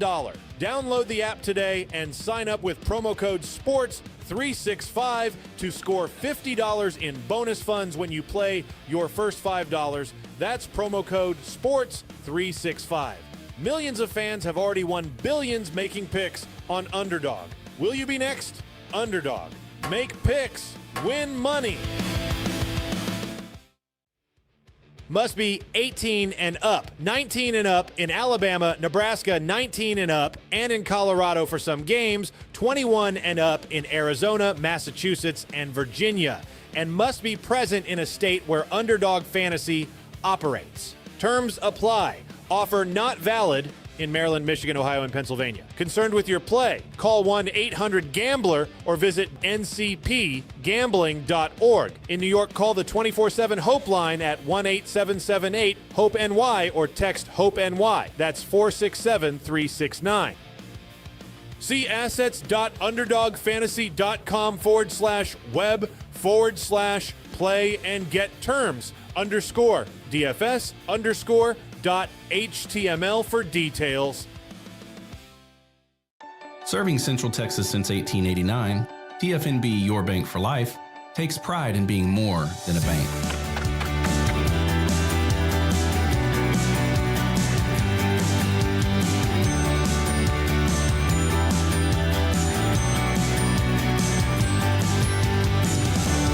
TFNB, we remain committed to these principles. If you value them too, come join us. TFNB, your bank for life. This is 365 Sports. The 3 o'clock hour is sponsored by Waco Custom Marketplace. Meats, sweets, Texas treats, and a cut above the rest. 425 Lake Air Drive, Waco. 365 Sports rolls into the last part of the 4 o'clock hour, and it's Taylor McCark on the road again. The traveling CBS Sports football analyst, and joins us every week, or as much as we possibly can get him on the show. Thank you, Taylor. Good afternoon. We appreciate your time. Your thoughts, Kurt Cignetti, on camera, signs his contract and a message to Indiana fans. I loved it. I thought that was obviously a name that has been floating around the last couple of weeks and tied especially to that Penn State job. I think Cignetti's path to becoming a head coach, a lot's been made of this. You know, he didn't become a head guy until he was in his 50s and talked about, you know, he's on that staff with Nick Saban and decides to take a leap of faith, go become a Division II head coach, then to James Madison and now to Indiana. And I think it probably benefits Indiana that he coached for a long, long time. He's seen how difficult it is to be a program builder, and maybe the grass isn't always greener. And what he's got and what he's built and the support that he has at Indiana, credit to Indiana for leaning in. Obviously, historically a basketball school, but they recognize what they have in Cignetti, and vice versa with Coach Cignetti. That you know, he's clearly, it looks like, at least for now, going to try and stay long term at Indiana. And you know, that's, we see so little of that in college football these days. It feels like, where everything is about lily padding to the next job. But Kurt Cignetti and Indiana, they've set themselves up to be a partnership really for maybe through the end of Kurt Cignetti's tenure as a head coach. I mean, he's in his 60s, so if he is there for another 10 years, maybe this ends up being his last stop. And I think it's great that he signed this long-term extension and Indiana got that done. Okay, I'm going to make you Pat Kraft for a day. Who are you hiring? For where? I'm sorry. For Penn State. For Penn State. Pat Kraft. I'm sorry. I would go with Matt Rule. I think you got to go. I think there's a number of ties, obviously, with for Matt Rule, and I think Matt Rule. It's interesting timing right now, obviously, with at Nebraska. I think you're looking, if you're Matt Rule, at saying, is this a place where I can win a national championship? And I think the answer is probably not there. But Matt Rule has been a program builder at all of his stops. And I think that would be a natural fit. If it's not him, man, I know there's been some crazy names that have been thrown out. I don't think Marcus Freeman leaves Notre Dame for this job. I don't think Mike Elko leaves A&M for this job. I think Matt Rule, to me, that'd be the first person I'd call. And I think that's the guy that, despite what he said on the Pat McAfee show today, I think that's who I'd be beating down his door until you can get him. Taylor, a lot of good games this weekend, man. What is your anticipation level for this Holy War that some are describing as the biggest Holy War ever because of the top 25 rankings, the place in the standings, the playoff opportunity? And there's still some weeks to play, but, man, this one's got about everything you could want if you're a BYU or Utah fan. Yeah, I think the number one thing outside of this matchup, if you're a Big 12 fan, and we've talked about this, I think this game has massive implications for the Big 12. But for any hopes and dreams that they have of being a two-bid league this season, it really leans on and relies on this game and this team, or one of these teams, whoever ends up winning this game. I think there's so much that's been made so far this season with Bear Bachmeier and how well he's played, and he deserves all the credit. I've been a big fan of his. this will be by far the most difficult matchup that he's faced so far this season. I think this will be the first time that you really see a defense try to move him off his spot and make him play left-handed a little bit, because so far this season, they've done everything well BYU has in terms of playing good team defense. Special teams has been sound. And this will be the first opportunity, I think, where you see a defense really try to heat him up and try to force errors that you would expect out of a freshman that he's avoided so far this season. So this again, though, Texas Tech looks like the clear favorite, obviously, and they've got to win already over Utah. They play BYU later in the season. The winner of this game, if they can win out, and if that's BYU, that implies that they got to beat Texas Tech. You set yourself up for a potential path where the Big 12 could get 2 teams in, especially if the SEC kind of keeps round robining one another. But it really has to be one of these teams. So it'll be interesting to see. It probably means that Utah gets a win. We'll see, with already having the one loss to Texas Tech. But obviously this will be, and I agree with fans that are calling this as big a holy war as we've seen in a long time. It certainly feels that way. Did you know, or when did that like the rivalry, the holy war, really get on your radar? Because for a lot of teams in the Big 12 or fans, they'd heard of it, but it was then all of a sudden they're in the conference over 2 separate different times when they joined, and now we got a full belly of it. Yeah, I think, if you're a Pac-12 fan, I think this was obviously one that was on your radar for a long, long time. And going back to, I can remember some of these matchups in the early 2000s, when Urban Meyer took over at Utah. That was when I was in, the middle school, high school age for me, where staying up late, trying to beg my parents to, especially in middle school, let me watch whatever game was on late. And a lot of times BYU or Utah was in that primetime slot, especially if they were playing one another. I think what's interesting now is that their paths have sort of been parallel to one another with all the conference realignment, and especially in the last, call it 10 years. And I think BYU maybe has had a little more ebbs and flows, where they've had some seasons where they've been spectacular, and they've also had some seasons where they've been down. But credit to both of those programs, with all the craziness that's gone on around them in conference realignment, they have continued. The fan bases for both of those teams are phenomenal, and these two, when they play one another, they really don't like one another, and you got to have that in a rivalry, and they've got that in spades. Gosh, there's a guy that's freaking arrested this week for, I don't even remember what he did, but it was tied to his hatred in the Holy War. So great game, huge matchup. It's I would say top 3 game this weekend, and college football playoff implications, which I know we're only midway point of the season, but you already have to start considering that. Taylor, Tech rolling through. Do you think what would have to happen for the Big 12 to get 2 teams in? Yeah, it's kind of what I was talking about a minute ago with, you play out scenarios, right? Arizona State is already out now. They basically, with the 2 losses, I think any way that you slice it at this point, they're probably out. TCU, there was just at the very beginning, first month of the season, you're looking and saying, maybe this is a team that could be a dark horse that jumps up and wins the Big 12 or loses to Tech in the championship. All of those kind of dark horse contenders are kind of falling by the wayside. If Tech wins out, we got to look at the example from last year with the ACC, where SMU plays their way into the conference championship. They lose to Clemson, but because they played in the conference championship game, the committee honored their success to that point, and they didn't punish them for losing in the championship game. That means for the Big 12, I think you need to have both of these teams get to the conference championship with 1 loss or less, right? If you get to 2 losses and then you lose the conference championship, I don't think the conference is strong enough to get 2 teams in. But if it's Utah, if they were to win out the rest of the way, if it's BYU and their only loss, let's say, is Texas Tech, and then they lose to them again in a rematch, I think those are your 2 examples where maybe you get that second team in, and then you need it to be, does Texas get a 3rd loss? Does Notre Dame have a 3rd loss? What teams around you, the SEC continues to beat up on one another. The Big 12 benefits from the ACC being down again. Penn State's now out of the running. So it sets up for it, but I think the Big 12 really needs for both of their championship game teams need to have 1 loss or less in order to get 2 teams in my opinion.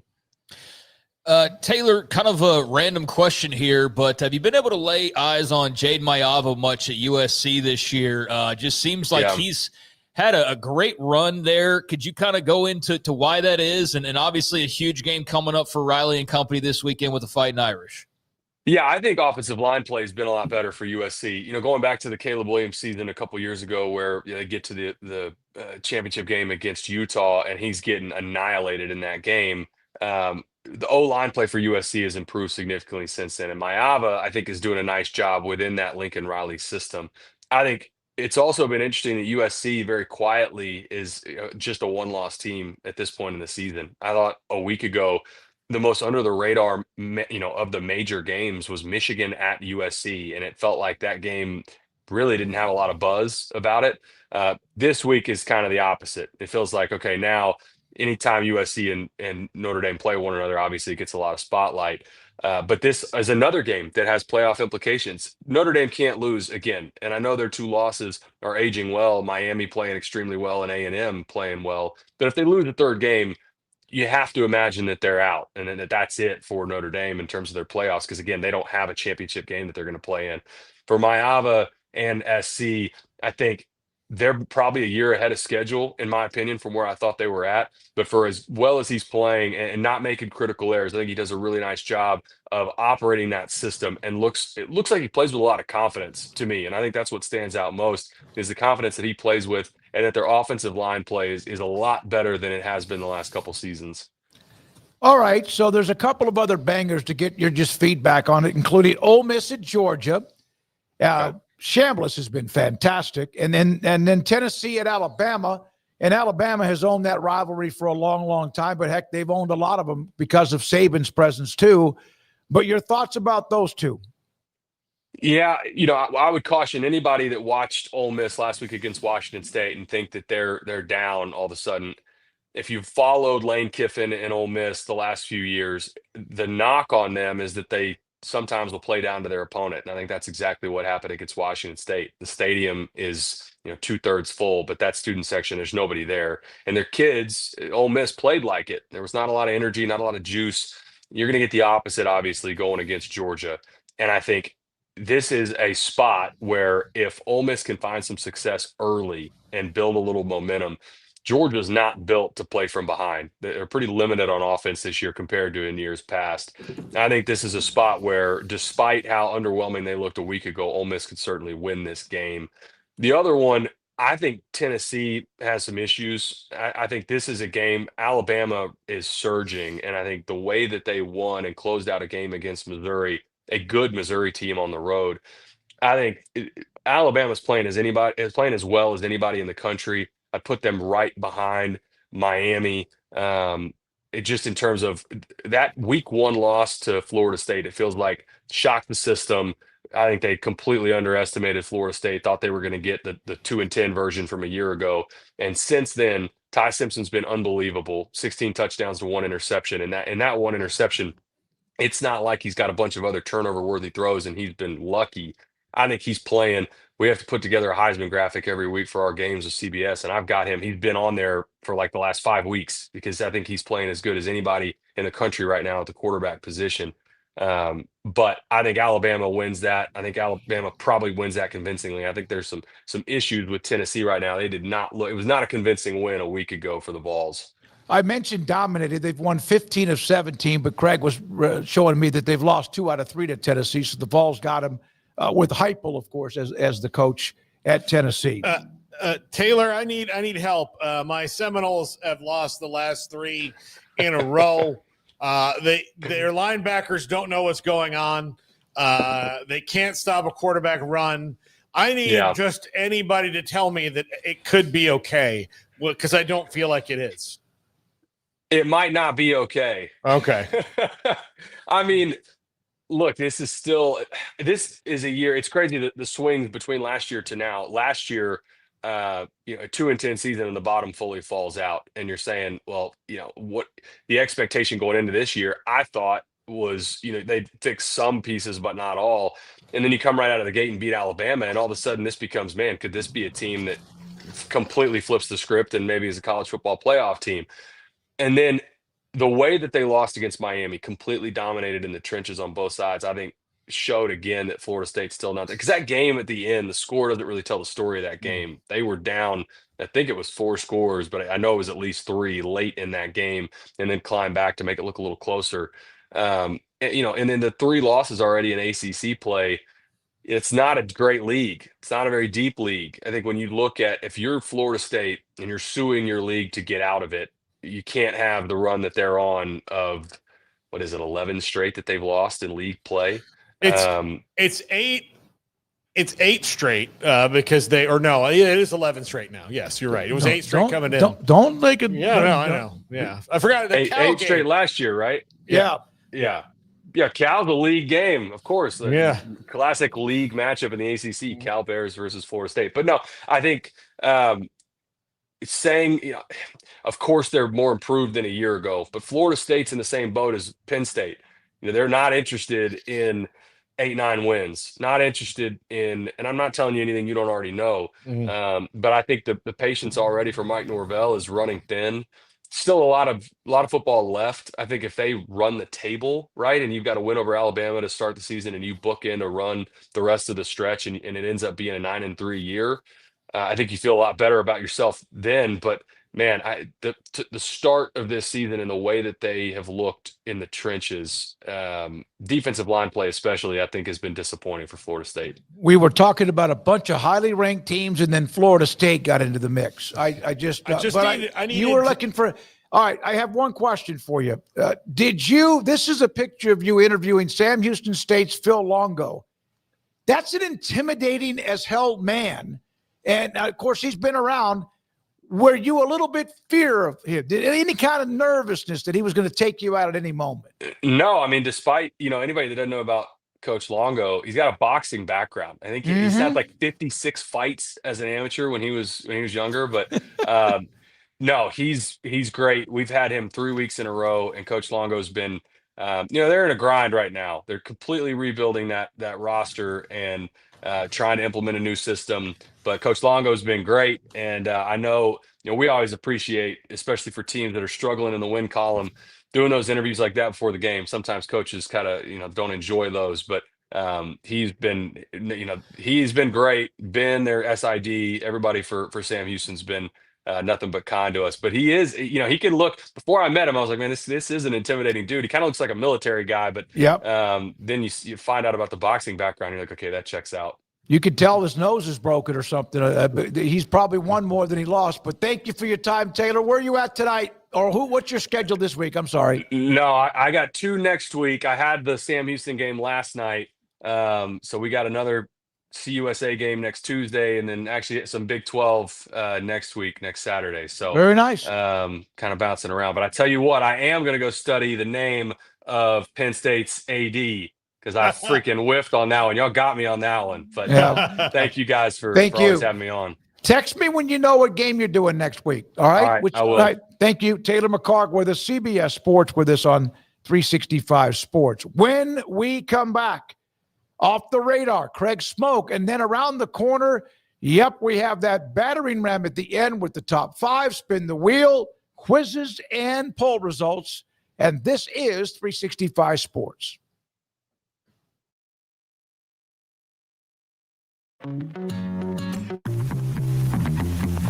Automatic Chef is your local vending, office coffee, and micro market provider, delivering outstanding service to break rooms all over Central Texas for over 50 years. Automatic Chef brings the best products to your location at the best prices. With hundreds of choices in fresh food, coffee, snacks, and drinks, let Automatic Chef tailor a break room solution to your needs. Make break time great again with Automatic Chef. Automatic Chef Canteen, 6900 Imperial Drive in Waco, or online at automaticchef.com.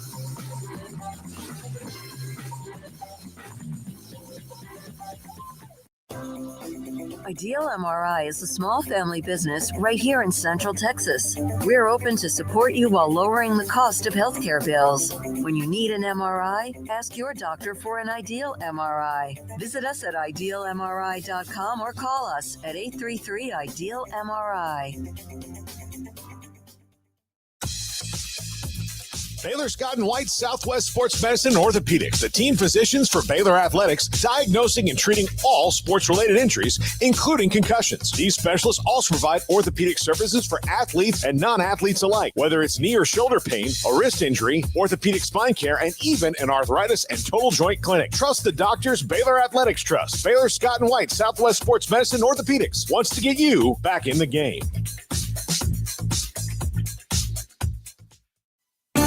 There are 26 letters in the alphabet, over 600,000 words in the dictionary, and just 3 of them said together can change everything.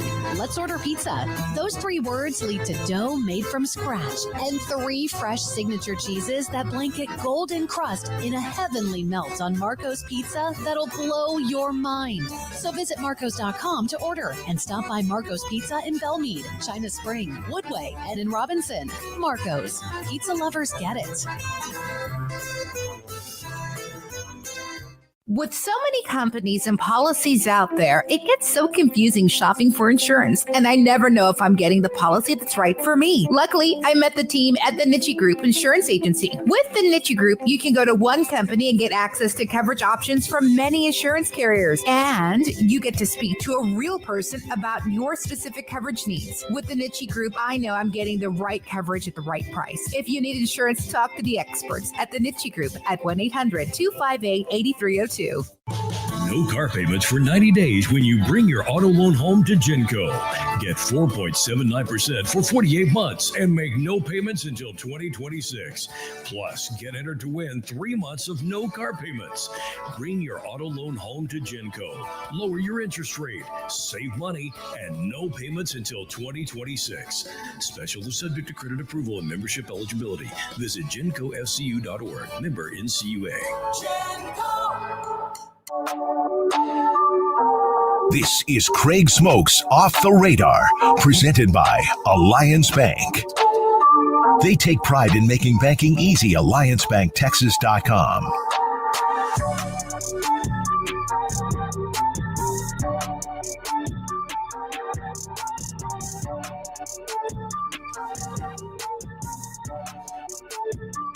Welcome into 365 Sports. Welcome back to 365 Sports. Time for a little Off the Radar, taking a look at a grab bag of stories from across the world of sports. And actually did not get a chance to talk much in terms of college football television ratings last week. I'm still not sure why exactly, other than maybe somebody was out sick for one of the websites I go to for TV ratings or what. But last week did not have the ratings delivered.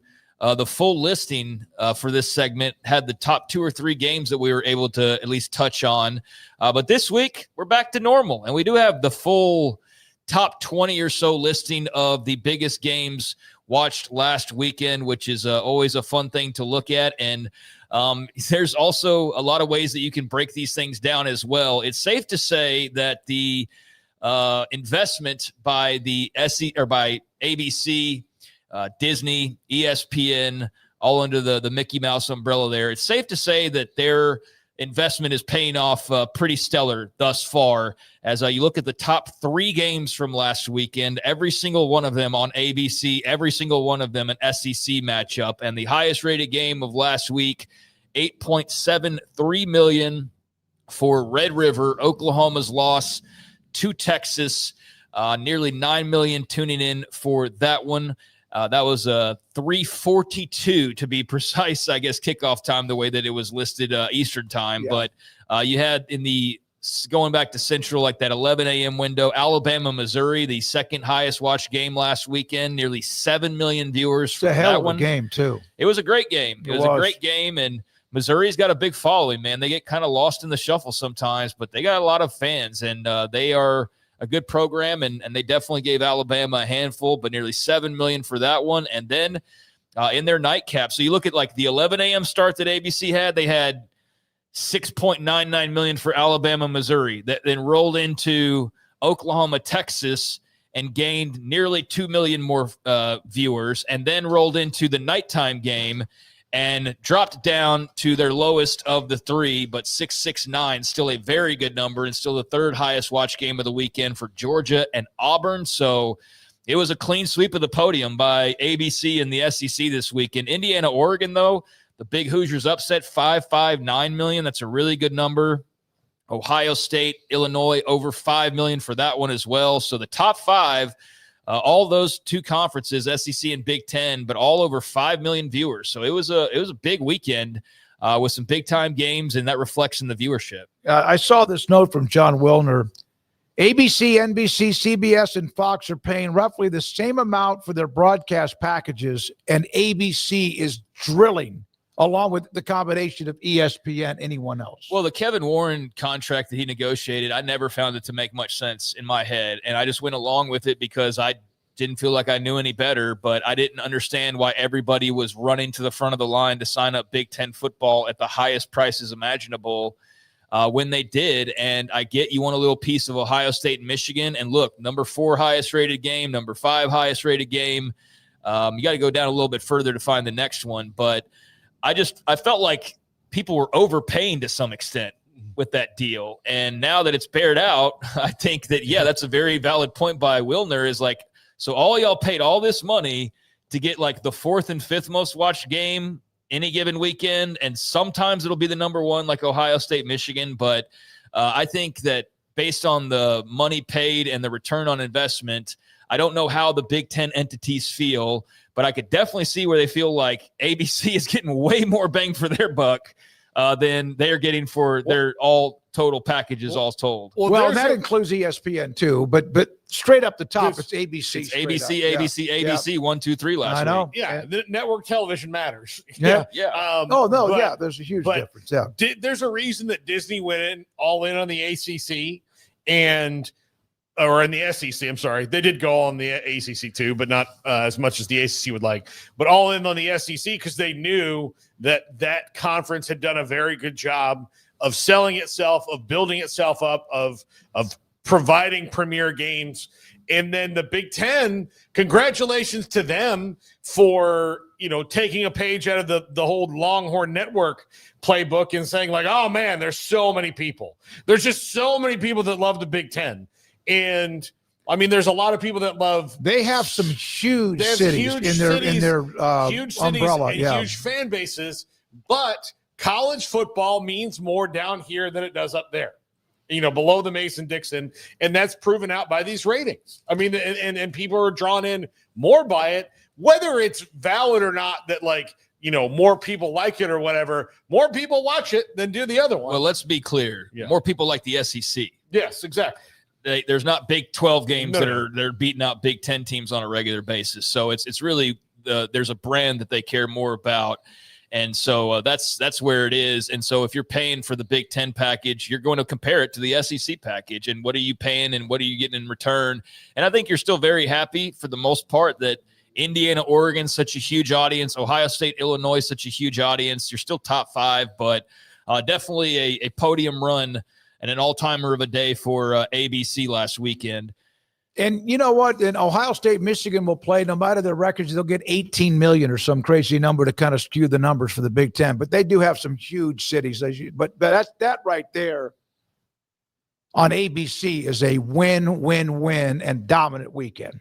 Yeah, so the highest ranked Big 12 game from this past weekend, Iowa State and Colorado. They're towards the back half of the top 10, 1.44 million for that one. Right behind it, Arizona State and Utah, 1.27 million. BYU, Arizona right there, 886,000. So pretty massive drop-offs once you get to like 5 through 10, and then especially outside of that top 10 for all of the games last weekend. But yeah, the biggest number for that league, Iowa State, Colorado, 1.44. So a lot of work to do. That was on ESPN. Arizona State, Utah was on ESPN. BYU, Arizona was on ESPN too. And I know that there can be, though, well, look what channel they were on if they'd have been on ABC at this time. I don't care to get into that much of a breakdown of it all, but you can start to look at them, different ways. But I think time is bared out. The SEC has the biggest audience. The Big Ten has a huge audience as well. And the Big 12, they kind of need some mojo to get anything bigger than 1 million plus. And to maybe get that, they'll have to get to a new top mark this season. They'll have that Holy War really deliver for them this weekend. But Based on where we are right now, appearances by conference, it just so happened that Football Scoop had put this together over, I guess, the last 24 hours or so. Appearances by conference in the top 25 most watched games of this college football season, 27 appearances by the SEC in the top 25 games, 12 by the Big Ten, 8 by the ACC, and then 1 by the Big 12. One appearance, and that was TCU and North Carolina at the start of the year. Oh, the Belichick factor. So that wasn't even a league game. So interested to see what the Holy War number looks like this weekend, because that's about as hyped of a matchup as there has been. I think Texas Tech, Arizona lost a lot of sizzle once Arizona State lost Levitt and then got whooped last weekend. Or else I think that might have had some more numbers, but we'll see if they make that close and competitive. And I can see a lot of people turning the channel to go check out the end of that game. So not as hyped going into it as you wanted it to be, but we'll see what the numbers look like. But yeah, the SEC is king of the TV ratings. There is no question about that. The top programs with top 25 appearances: Alabama 4 this year, Georgia, LSU, Miami, Ohio State, Oklahoma, all with 3. Auburn, Florida, Florida State, Michigan, Notre Dame, Ole Miss, Oregon, Texas, all with a couple, and then a bunch of teams with 1 there. So there you go. There's some TV ratings talk for last weekend and overall where we are at the midway point. Big 12 has back-to-back games on Fox. So that Arizona State Tech game, if it could turn out to be kind of a electric, leads into the one with the Holy War that's going to be fun to watch later on that evening. Yeah, it certainly should be. And meanwhile, basketball season is right around the corner, and the Big 12 releasing its preseason notes, preseason accolades, and also the voting for the preseason poll. So let's take a look at that, Brandon. Here, the preseason men's basketball poll. As we'll talk more about this, it won't be so much off the radar as we move ahead, especially as we get into the end of football season. But for right now, a good place to put it and talk about it. Houston, 14 first place votes, the number 1 team in the preseason poll. BYU getting a first place vote, a lot of hype around them. At number 2, Tech 3, Arizona with the first place vote at 4, and then Iowa State, Kansas, Baylor, Cincinnati, K-State, TCU, West Virginia, OSU, Utah, UCF, Colorado, Arizona State, as you see there on your screen. I'll get to the awards in a second, or if you want to call them that, the honors, I guess I should say. But any thoughts on what you see here? Well, I mean, it is, and we're not trying to, it's a great basketball conference, and it's deep, and you start seeing some of the teams in the middle of the pack that are pretty darn good, who have had, especially recently, a lot of success, what Cincinnati's trying to do. But, man, BYU with their new freshman, that's the one. And of course, Texas Tech point guard. Yeah. Texas. Oh, that's right. That's exactly right. And then, of course, Tech. I mean, it's a great conference. This was the coaches, by the way, and they couldn't vote for their own team, as it says in the title. I think it's easier to vote for the basketball conference poll if we did than the football, because it's just a mess. These guys here, kind of who's going to float to the top right here. Yeah, I'm very curious to see the 7, 8, 9, 10 teams and who's better than expected out of that. Whose transfer portal worked.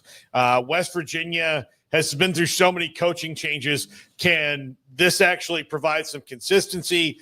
Can Mike Bray at Oklahoma State do something? Those bottom 4 teams, one of them is going to be way better than we think. It just happens all the time. But those top 6, I don't think are going to fluctuate that much. It is very weird to see Kansas at 6th, but I think Kansas as a group needs a little bit of, they need to kind of earn it back, as opposed to this will just be the year. Like, they've got to earn it back. And I think the roster that they have right now is better than the one they had a year ago. But what does that mean in the Big 12? That means you, instead of everybody above them, everyone above them's roster got better. Thing. What does that mean? So, because I think that Arizona's roster is better. I mean, I don't know if Houston's better because they lost a couple of veterans. But here's the thing. They have Kelvin. Yeah. By the way, Oklahoma State beat Auburn in a scrimmage, or whatever you want to call it. Fran Fraschilla said he was there, and what they have at least kind of looks very promising. So Nice win for them. It's just one of those warm-up games, but maybe they'll be just a little bit better. Good for them. So who did Samson vote for, BYU or Arizona? You can't vote for your own team. I'd say you probably voted for BYU. Yeah. So then what did BYU then vote for Arizona? Yeah, I guess probably. So. Yeah. Well, they could have voted for Houston. Or somebody like Tech could have voted for. Well, I guess anybody could have voted for Arizona, but I was thinking Samson's got to be one of the two. Yeah. So it's got to be BYU or Arizona. Yeah. I think probably I would voted think BYU. I would think Samson would have voted for Arizona because they're a little bit more seasoned. BYU is really good with the young stud DeBonsa, and then of course, as you mentioned, the point guard transfer from Baylor. But that's dominant for such a good men's basketball conference for somebody to be overwhelmingly, like almost unanimous, says quite a bit about Houston. So moving forward, just want to take a look at that and also mention the preseason All Big 12 team, which has 1, 2, 3, 4, 5, 6, 7, 8, 9, 10 names on it. The preseason All Big 12 team. That's what they do. AJ DeBonsa and Richie Saunders of BYU, Emmanuel Sharp and Joseph Tugler, as well as I'm probably going to butcher this, Milos Uzan from Houston. No, you got it. Hey, that guy's really he really kind of grew up as the season went on. I like him a lot. I know Kelvin Sampson would get frustrated, but yeah, you got it right. Tamin Lipsy at Iowa State, Darren Peterson, Kansas, PJ Haggerty, K-State, Christian Anderson, and JT Toppin, both of Texas Tech. So like half the league's on this preseason team, and we make fun of this in football. We make fun of this every time there's a preseason team that's 2 teams worth of guys or 4 centers or first team all football or whatever it kind of is. That's a little bit of hyperbole, but not by much. DeBonsa, Uzan, Peterson, and Toppin were all unanimous selections. And then the award winners, preseason player of the year, JT Toppin of Texas Tech, preseason newcomer of the year, Lawan Watts of Texas Tech, and preseason freshman of the year, Darren Peterson at KU. So there is what the coaches think about the state of the league entering this season. And just checking out the preseason poll there for you. So meanwhile, in the Major League Baseball world, you've got warm-ups going on right now for Game 3 of the NLCS. Dodgers up 2-0 at home, hosting the Milwaukee Brewers. So that'll be coming up in just a few over on TBS. And a quick Dodgers note that's somewhat related to us here, but Max Muncy breaks the Dodgers postseason home run record. So had an opportunity to do so in Game 1 and came up just short, but was able to get it done in Game 2 with a solo shot in the 6th inning of a 5-1 win a couple of nights ago. His 14th career postseason homer. He goes now past Corey Seager and Justin Turner to have the Dodgers record all to himself. So very, very cool. Former Baylor star baseball player. I think we've interviewed him a couple of times. And now the Dodgers postseason home run record holder, which is quite a feat for that young man. And that's not so young now. Actually, they're talking about how we might be seeing the end of him in Dodger blue. Like this might be the last run for him. So cool that he was able to get that mark if in fact that's the case. Great guy. Got a chance, as you did, Paul, to interview him, and who's at Baylor. I'm so proud of what he's become because I don't think he really had many people looking at him when he was coming out of college. Amanda, when we're watching these games, she goes, "You can't root for the Dodgers." And I said, "Listen, Max Muncy is there, and I've known him since he was 19 years old, and he's a great guy. So I'm not mad when the Dodgers win. Mookie Betts there, and he's like a brother to me, even though we've never met. And Ohtani's there, and I love him. So I don't really hate the Dodgers empire as much as I mean, obviously as a Red Sox fan, I hated the Yankees. I hated the Yankees way worse. Yeah, in the late 90s. Way worse. The Dodgers ownership is not like as hateable as George Steinbrenner is. You know, all those. He's dead. And he's was. I'm sorry. But for Max Muncy, he was in Oakland and really he was playing first base. It was just like it wasn't. Stop if you heard this before. A guy in Oakland was irrelevant in baseball there for a while. Yeah. You know, they released him because he wasn't really doing well. And then he caught on with the Dodgers and found the right hitting coach and became this super duper power hitter who's participated in home run derbies and been an all-star and won a ring and won rings, playing third base for the Dodgers. and is now like, obviously they're not going to retire Max Muncy's jersey, but he is in the now Dodger. Like, if you're a Dodger fan, when Max Muncy's done and you see Max Muncy somewhere, you're going to be like, oh my God, it's Max Muncy. Yep. They love Max Muncy in LA, and I couldn't be happier for him because there is not a better guy in baseball than Max Craig Muncy. brought this up. He's 35. Yeah, I know. It's hard for me to fathom. Yeah, he's probably 35. playing his last games with the Dodgers. I think his contract's running out, and they don't really have intentions on probably re-signing a 35-year-old to a big old deal. And I mean, they might bring him back on a one-year deal if they can't find another third baseman. Right, but it'll be on their terms, certainly not his. And so I think everybody kind of feels that this could be the end of the run. So for him to get that record, how about Corey Seager having the record when he hadn't even played there in like the last 4 or 5 years? That's pretty cool. And then Justin Turner also. But Max Muncy, the new Dodger postseason home run king. So as I mentioned, he and the Dodgers getting ready, warming up right now over on TBS later on tonight. Blue Jays at the Mariners, and this one looked like it could be kind of, just a bulldozer of a series for the Mariners. They win the first two, and then Toronto punches back last night as the series shifts to Seattle. So Blue Jays still down, still on the road, but at least got a little life to them. So 2-1 series lead for the Mariners, and that will be just after 7:30 over on FS1. I look forward to that. I know there's some other stuff on, but nobody's won a home game in that series. Remember the Rangers, when they made their run, they won every road game, which still is bizarre when they got to Tampa, then Baltimore, and eventually Houston, and then the World Series. But yeah, I can't wait to just sit down. Well, one of them's already started, is about to. I can't wait to watch baseball tonight. I have one other note, and then I'll close it out with some NFL. But, Paul, thoughts on Alex Bregman deciding to test the open market after a year in Boston? Okay, so this is it's not similar to Max Muncy because Bregman's obviously a bit of a more complete player than Max is. Sure. And he's a little bit younger than Max is, but he'll be like 35, in the middle of the deal if he gets a 3-year deal. He's an older player. He really helped the Red Sox clubhouse. He really helped them all the way around. I would love for them to bring him back, but given that the market price is going to be really high, they've got Marcelo Meyer who can play third base next year when he's healthy. Like, that probably complicates the situation. Should they bring him back? Probably. But if they don't, it better be, if they don't bring back Bregman, it better be because Pete Alonso is the new first baseman.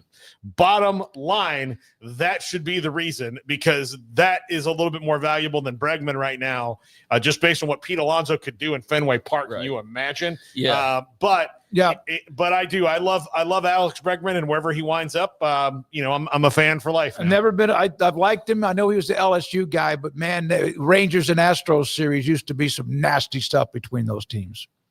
Yeah, it still is very much still a very heated rivalry, and he was a big part of making it as heated as it is right now. And final thing for you, coming up later on tonight, NFL Amazon action. Got the cartoon vibes going for how they were promoting this one, but Bengals hosting the Pittsburgh Steelers later on this evening, 7:15, the kickoff time on Prime Video from Cincinnati, Ohio. The Steelers looking like 4.5-point favorites for the game later on this evening. So Aaron Rodgers versus Joe Flacco, just like we all hoped for. But it really worked out for Aaron Rodgers to come to the Steelers the year that Joe Burrow and Lamar Jackson both got hurt early on. Now, I think the Ravens will be problematic down the stretch if he gets healthy, because when he's in there, it's a different team altogether, but they have a ton of injuries. But to get to play the Bengals with no Joe Burrow, and then the Browns are bad anyway,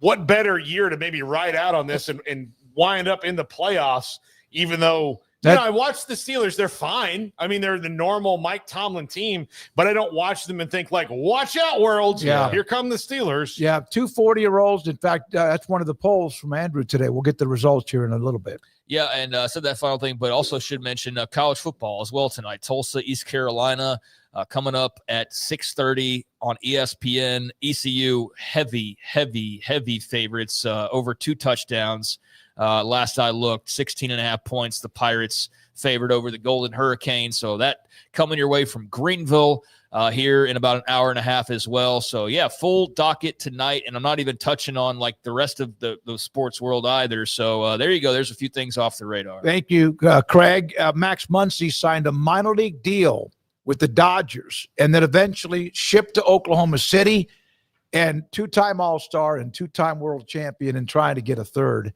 before it's done. It may be done in L.A. Maximo Muncy. Yeah, That's what they say on the Spanish broadcast when he hits a home run. And I love it. Great story. All right, when we come back, we will that's right, the Big 12 picks. Let's do that now. You got the games? Throw them up. Here we go. Arizona, Houston. Paul. I'm gonna go with Houston in this one in a close game. I just like their vibe right now. I think it'll be a really good game though. You got two quarterbacks playing pretty well right now in Wegman and Fafita, but I'll take the Cougs at home. I think it's a coin flip style of a game, but give me Houston and that defense. And I think Wegman, even though it was against Oklahoma State, I think that gave them a little bit of something to build off of last week offensively. So, I think it's really a coin flip, but I'll go Houston. This to me is where you're playing at home. Doesn't mean you can't win it on the road. I'm going to take Willie Fritz and the Cougars to beat the Wildcats. Baylor on the road against a team that they have had some issues with over the years, even when they were better. TCU, don't say the name of the rivalry. It's Baylor-TCU. Craig, we'll go with you first. I think Baylor's got a great shot to win this game. TCU's really kind of beat up on the offensive line, and they didn't have a running game to begin with. And I just feel like they can be kind of feast or famine. But I'm sticking with TCU here. I think this is a very winnable game, like I said, for the Bears. If they play their top game, they can go in and get a win here. But I don't know. I don't have a great feel for this one. I'll stick with TCU. Paul, I feel the same way about it. Part of it is I'm picking TCU because Baylor seems to win this like the groundhog sees his shadow, like that pops up and it happens last year on the last second kick. And then for whatever reason, this has been bad. Although I'm saying all that, I'm going to talk myself into Baylor because the way you beat Baylor is running the ball, and TCU can't run the ball. So I do think that Baylor will have a two-year winning streak in this one. So I'm going to pick the Bears this week. I'm feeling like I'm going to be wrong. I felt that way all week. You can change your mind. I'm just going to stick with what I have, but I've definitely, this will be one of those where I make my pick on air, and then off air I do the base picks, and I get all those, I go 8-2. That's what will probably end up happening here as well. It's weird with these two teams. When Baylor's won, since it was RG3's Heisman year, they win 50-48, right? Then they win in that spectacular 41-38, 61-58, 29-23, Charlie Brewer 3 overtimes, and last year, last second field goal. They don't ever just go in there and thump them. TCU's thumped Baylor a few times. There's also been some crazy. I'm going to take the Bears. And Heisman Trophy candidate Sawyer Robertson against another hell of a quarterback in Josh Hoover. If we're counting the top 25 candidates, then yes, he is a Heisman Trophy candidate still, but he is not a New York invite as of this moment. I'm throwing down. Does propaganda work on you better when you get older? Is that what happens? He was to start the year, but I just don't think that he's playing well enough that that needs to be a part of the conversation for him right now. But I know you're just tongue-in-cheek there. And I love Sawyer, but I worry that propaganda can get to the older citizens. I think he's just I wouldn't say right now. I'm a Heisman voter. Not my top 3. As of now, let's see what happens. Probably won't be. We'll see. I'll take Baylor. I'm going to take the Bears to beat a team that they rarely beat. All right, Paul, West Virginia, UCF. I will take UCF at home in this one because West Virginia is so banged up, but UCF is only slightly less banged up. The fact that all 3 quarterbacks have played is actually maybe a good thing this week for them. So, yeah, it's going to be – I don't think this game's going to look great, but I'll take UCF. matchup of two head coaches back where they all started, and well, maybe didn't start, but back where they were previously. I'm going to take UCF at the bounce house. I do think this could probably be a bit of an ugly game, and both are dealing with a lot of just injuries and first-year struggles with their new regimes, but I've liked UCF a little bit better in the times that I've watched them versus the Mountaineers. So, yeah, give me the Knights. I'll take the Knights. Texas Tech at Arizona State in Tempe. Give me Texas Tech. Yeah, I think Tech. I mean, Sam Levitt playing makes this a better game, but Tech, somebody's got to slow them down first. Yeah, I liked again at the end of against Kansas. They got pushed a little bit. At least it wasn't just 28-3. Then they just put on the afterburners. I'll take just Texas Tech. Oh Lord, Utah and BYU. We need some love in the world. Craig. I don't think you're gonna get much love here. I think this is as heated as any game will be in the entire country, except for, I don't know, Ole Miss Georgia might have something to say about that. Maybe Notre Dame USC, but I think love will be hard to come by in this game once the whistle starts up. So give me Utah on the road. I felt earlier in the week like this was some going against the grain type of a pick, and now everybody's picking Utah to win this game. But I've watched a good bit of both teams, and I just think that, for example, last week, Arizona should have beat BYU, and they completely choked it away and had some unfortunate calls go against them. And I felt like I said it, they puckered up. They puckered up at the end, and BYU was like blood in the water, and they went and took control of that game in overtime and eventually got the win. I don't think Utah is going to pucker up. I don't think Utah is going to roll in anything but ready to know what they're walking into as an absolute lion's den. And I think they've got the talent and the physicality to match BYU better than a lot of other teams do. So, yeah, give me the Utes, but I'm expecting a hellacious war between these two teams. Bear Bachmeier is a fantastic story, and he's going to be a really fantastic player, and he's fun as hell to watch right now. But every game so far this year, he's made some mistakes, and they have been fortunate that nobody has been really able to make them truly pay for those mistakes. If he does that again, which so far he's made fresh mistakes, he's likely to do that against a very good defense that Utah has. Utah is good enough to make him pay for it. Utah wins on the road here. You guys, 47's playing quarterback. He is a freshman. I saw some mistakes. They were able to survive. I love Kalani Sitake. I'm taking Sitake. I do think Utah is playing like they wish they would have been playing earlier in the year, but I'm taking BYU. Well, I mean, they're playing. I think the only thing that disrupted Utah was they just ran into Texas Tech. I know. That's what I'm saying. They were playing good before that. And they didn't allow that to derail them. They just said, okay, let's get a little bit better here and here. But I do think this is a game where BYU's wide receivers are very, very good. That's going to be a huge challenge for Utah's secondary. Chase Roberts and the whole crew there. LJ Martin's a great running back. And that Utah defense is going to have their hands full. But when you're looking at the quarterbacks, it's natural to it's natural to look at Bachmeier. No, he's a freshman, and Dampier, Devin Dampier better play a clean game. There's no pressure on him, it feels like, and there's more pressure on Bachmeier in terms of the predictions. But I do feel like there's almost no pressure on BYU because everybody's picking Utah to win this game suddenly. So it's almost like the pressure is shifted to the road team and to a Devin Dampier more so than a Bear Bachmeier. So can he handle that? Will he handle that? He's had a nice run of not turning the ball over too much, but for them to get going, he's going to have to run around a little bit. Can he do that against BYU and protect the football? This is going to be a hell of a game, but I'm going with Utah. He is something else, man. As a true freshman, comes in, transfers in, and just I like watching him play. All right, last one. Cincinnati. At Oklahoma State. Okay, let me do this again. And last one, Cincinnati against Oklahoma State in Stillwater. Paul.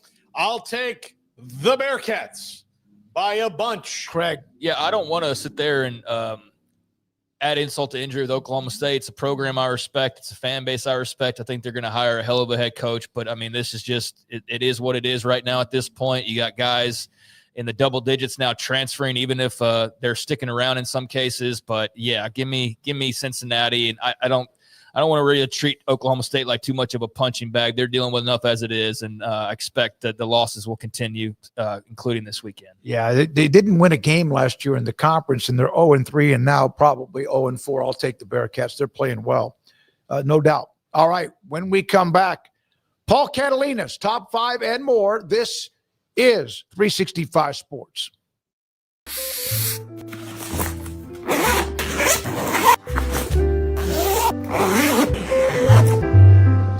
But love is passion. So many passion. Everyone is born with different gifts and skills. Everyone is unique and has something that only they can offer this world. And everyone has different needs that help them accomplish their day-to-day goals and challenges. But there's one thing that everyone needs, no matter who they are. Breathe cleaner. Puro Air. Shipping your vehicle across the U.S. is a breeze with SGT Auto Transport. Step 1, get a quote. Step 2, we pick up your vehicle. Step 3, you receive your vehicle. Choose SGT Auto Transport for seamless, reliable vehicle shipping. Get started today.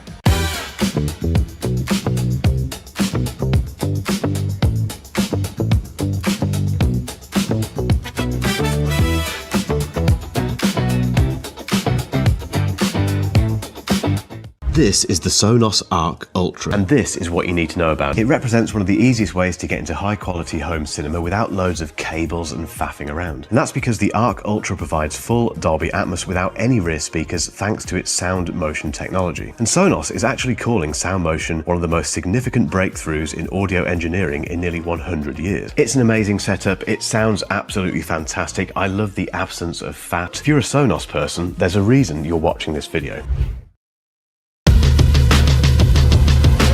What does being different mean to me? You know, that is an interesting question. Because there really isn't one way. There's a bunch of different ways you could do it.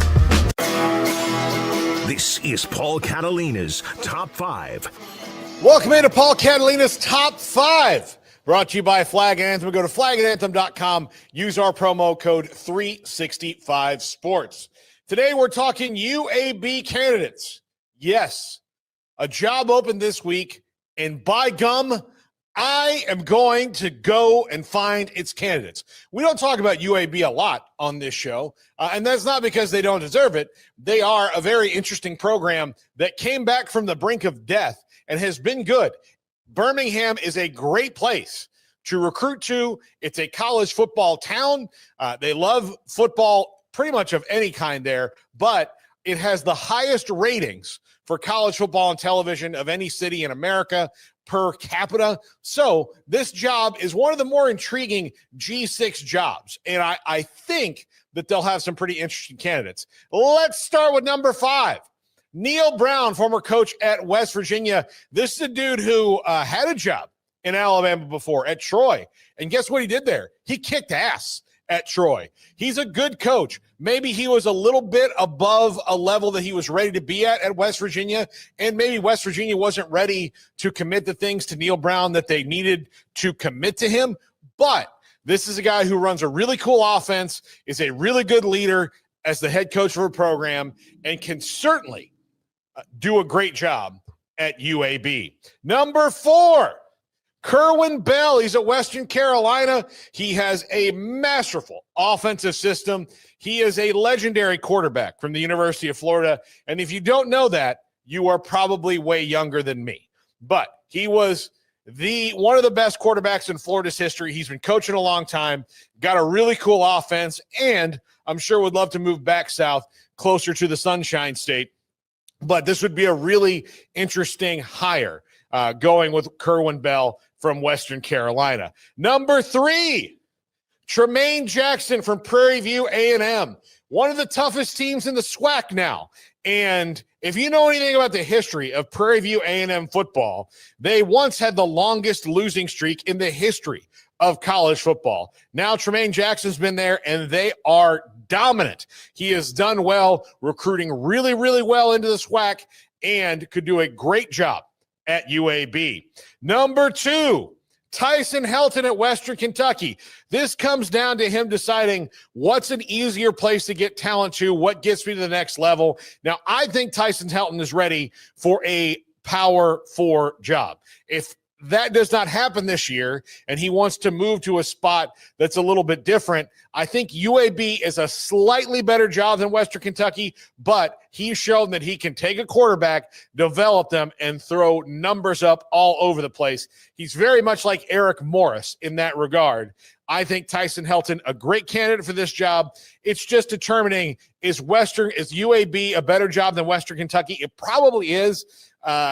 But, are you going to make that jump for this job, or you just stay at Western Kentucky until something like, say, South Carolina opens up, which I don't think it will anytime soon because of Shane Beamer, unless he gets another job, but I'm just throwing a name out there. And number 1, Coach O. This would be a great job for him to dip his toe back in the water, get back to head coaching. He wants to coach again. Look, he got a huge buyout before, so I don't think that money is really going to be an option. This guy wants to coach, and when it comes to recruiting, this guy can recruit. He can absolutely recruit. Now, is he an organizational whiz? No, that's not happening. But since 2019, a lot has changed in college football. So a lot of the things that kind of fell through the organizational cracks, so to speak, at LSU probably wouldn't anymore. And UAB, it would be a huge boon for them to get a national championship winning coach like Ed Orgeron, who I don't know if I've ever met anybody who doesn't like Ed Orgeron. He's just one of those dudes who has so many great relationships through the coaching field, all of that, which is why he's such a great recruiter. So that is the top 5.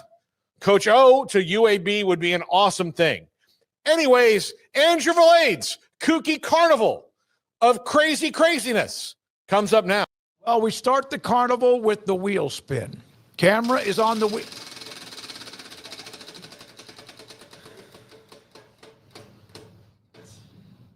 I feel like I'm in kindergarten. Go ahead. A city or state you'd love to visit. Ooh. This is, I don't know. We'll start with Craig. I'd love to go to San Diego, California. Been to California, but do I have to go somewhere I've never been? Is this the details for it? Andrew, is it somewhere you've never been? Somewhere I've never been. Yeah. Well, if it's a city I've never been, I'd love to go to San Diego. If it's a state I've never been, gosh, where have I not been that I would think it's all that interesting? Somewhere up in the Northwest, like Oregon or Washington. I'd like to check that out and just kind of see the lay of the land out there, and just a different part of the country I've never really been to. So that's where my head goes. Paul, what would yours be? So this is in the 50 states, right? Well, there's only 50. I mean, no, I'm just asking. Like, okay, yeah. Well, it could be Puerto Rico or something. Oh, it could be. That's why I'm asking. That's why I'm asking. So I'm going to go with a place that I've never been and always wanted to go.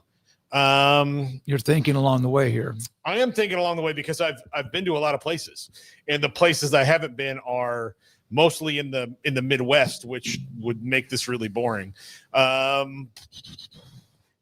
Gosh, you know what? Yes, thank you. I would like to go to Charleston, South Carolina.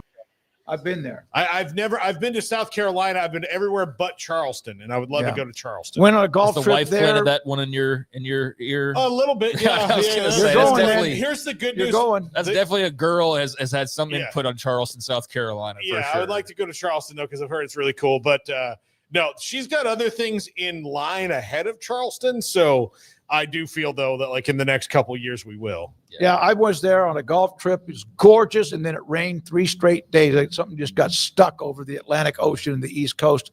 I would love to go up towards the Northwest too. As a military brat, we traveled all over the place. There's not a state that I probably haven't been to, but maybe I don't know if I've been to Montana. If I would have been like 5 or 6. So I'm going to say Montana, spend some time up there. Maybe have just a chance to look at the beautiful views in the mountains. All right, next one. Quizzes. Why is BYU logo just a single Y? Great question. Yeah. No, never, ever, ever have I thought about this at all in any way, shape, or form. I have not. Well, because it's his last name. Yeah, but why? I mean, there's a lot of people named Young. Yeah, I know, but it's a cool. Now that I think about it, Yeah, but that's not the question. Yeah, it's I not know, why I know. is it why. It's why is it only why. I can't imagine this. I'm Get the Jeopardy music back out here. Yeah. I'm gonna say President Design Choice. I mean, dude, I have no idea whatsoever. So yeah, I'll go with that too. I the logo clear on the gear. That's true. I don't care. Paul, answer it. I do care. I do care. I don't know. Presidential Design Choice. That's what I'm gonna go with. Oh, represents the mountains. Oh, yeah. Okay. There we are. Thank you. Officials plan to paint BYU on the mountainside by the university in 1906. However, students became exhausted after completing the first letter, the Y, and never finished the B and the U. That's awesome. Monumental Y stuck and became the university's enduring symbol representing student unity, tradition, perseverance, and the mountainside later became known as Y Mountain. So how many I years learned went, something today? How many years went by before they were like, yeah, no, we're totally never trying to finish this project? Because if it's been since 1906, Yeah. like you think at some point they were like in 1910, they were like, should we go give it another go and get the B up there? But at some point they're just like, nope, we're just staying with the Y entirely. I wonder when that point occurred. But yeah, I had no idea. What is on the any of white? this. What is it made of? Rocks? What is it I'd made assume of? Sure, probably. yeah. Yeah. I Rocks. don't want Okay. to say out of turn. I have no idea. But All right. Thank you, Andrew. Very well. We got that one wrong, but a great answer. I love that. Which quarterback matchup holds the record for the oldest combined age in NFL history? Man, I was going to go back to like guys back in the 60s and 70s, but Let's see. Favre and Testaverde in 07. He was still with the Packers. I'm going to say, oh, gosh. I mean, Rodgers and Flacco. I'm going to say tonight, Rodgers and Flacco. I kind of am leaning towards tonight. I don't Yeah. have real scientific reasoning behind that, but it's a good question. And yeah, I think I'll go with Rodgers and Flacco as well. I'll go with that one too. Okay. Damn it. Andrew got pissed off. We've been on a streak, and he nailed us. Oh, both now he's times. taking victory laps. Oh, calm down. You got a couple of them over. Would that have been a playoff game? 2021, the year they won the Super Bowl. Drew Brees and Tom Brady set the record for the oldest quarterback pairing, combined 85 in 172 days. Aaron Rodgers and Flacco tonight, 82, 226 days, roughly 3 years shy of the record. It's the second oldest. Andrew's got sparklers out. He's waving them around. You guys can't see it, but I mean, it's a little bit of an excessive celebration. Dancing on our It's fun, grave. though. Thank you, Andrew. Yeah, Very you good. got us today. Oh, I love Andrew, do you look those up in a book online or just kind of you're that smart? In a book. In a book. Wow. He's a millennial. He's even past a zennial. They're like, not to say that he hasn't read books. I'm sure he has, but like, he's here all day. You think, where are the books? Where are the Encyclopedia Britannicas that he would look it up in? They're all online. Okay, last question on that. Do you own a book? What? Okay, Yeah, good. but- Okay, good. All right. No, it's a great book. What the hell is a book? It's Gotta like an give, our, 8-track. gotta give our youth a little more credit. No. They still read books. Like they're Garrett, still do you own a reading bunch of books? Do you have like a library set up? I know Craig's a book reader. I bet you Garrett probably has more books than everybody in here combined. Yeah, I bet he does. I bet Yeah, he does. and Brandon, I- do you have any besides the Bible or whatever it might be? Okay. All right. Yeah, I have a lot, but Garrett has a lot. Yeah. A lot. And I also get I've done this thing where if I read a book and I don't want to read it again, I take it and I donate it to the library. That's sweet. You know, that's sweet, no matter what we hear about you. Yeah. All right, Andrew, thank you, buddy. Appreciate it. Garrett Ross, thank you to Brandon Rowe. You're out tomorrow for another wedding. Also, the poll results. Who will be the first to need a nap during tonight's 40-plus quarterback matchup? Yeah, I think that's actually the best vote is all of us. yeah. We might need it with these two teams, but I guess, Bengals at least made it somewhat more interesting with the Flacco edition, gives them a little bit more of a chance, and he's going to have great toys to try and throw to. But I think all of us is is a really strong contender for the right choice tonight. But Absolutely. I'll be watching and just seeing how it goes. All right. So what's the last one then? Poll question. All of us is 49. Biggest impact of the NCAA delaying what was going to be 5 years to play get 5 years of eligibility for 5. What, now that the rule's been delayed, who's affected the most? I don't think it's necessarily the seniors losing the 5th year. I know that's what won. I think it's that redshirting is preserved. When you go 5 for 5, there's no more redshirting. So now coaches can still use that tool. Although I think more and more don't really care about it because, all right, if I get, especially if I've got a 5-star recruit, and I might not have a bunch of 5-star recruits, say I have one that I got, unless he's just totally ridiculously raw and not ready to go, why am I going to wait to play him if he could just leave at any time? So I think redshirting preserved is, to me, what I would have voted for. So yeah, it's redshirting preserved because otherwise guys are playing 5 years free and clear. And now they're still playing 4 years. And there can be some asterisk next to that if you get hurt after playing a couple games or something. But I mean, this whole, you can play 5 and you can play 5 however many you want to, but you can only play 5. Yeah, that's not the case. So we're still with the 4 years and a red shirt as the basic max, although again, injuries can elongate that. But yeah, I think the red shirting being preserved, because without that, yeah, red shirts basically die. Yeah, is what happens unless there's of course a way to change it. But I have liked it. I've even heard it from years ago. 5 years to play however you want. 5 years. I love that. And then there's none of this like confusion. I said roster uncertainty, and I don't even know why now. It's been 3 hours since I voted. All right. Thank you again, Andrew Valade and Garrett Ross. Thanks to Brandon Rowe. He's out tomorrow for a cousin's wedding. Back when? Monday. Okay. Craig Smoak, thank you very much. Also, Paul Catalina, you too, sir. And I'm David Smoak. Thanks to our amazing sponsors, those who watch on 365 Sports YT Twitter, and you in YouTube. Thank you as always. Good night, 365 Sports.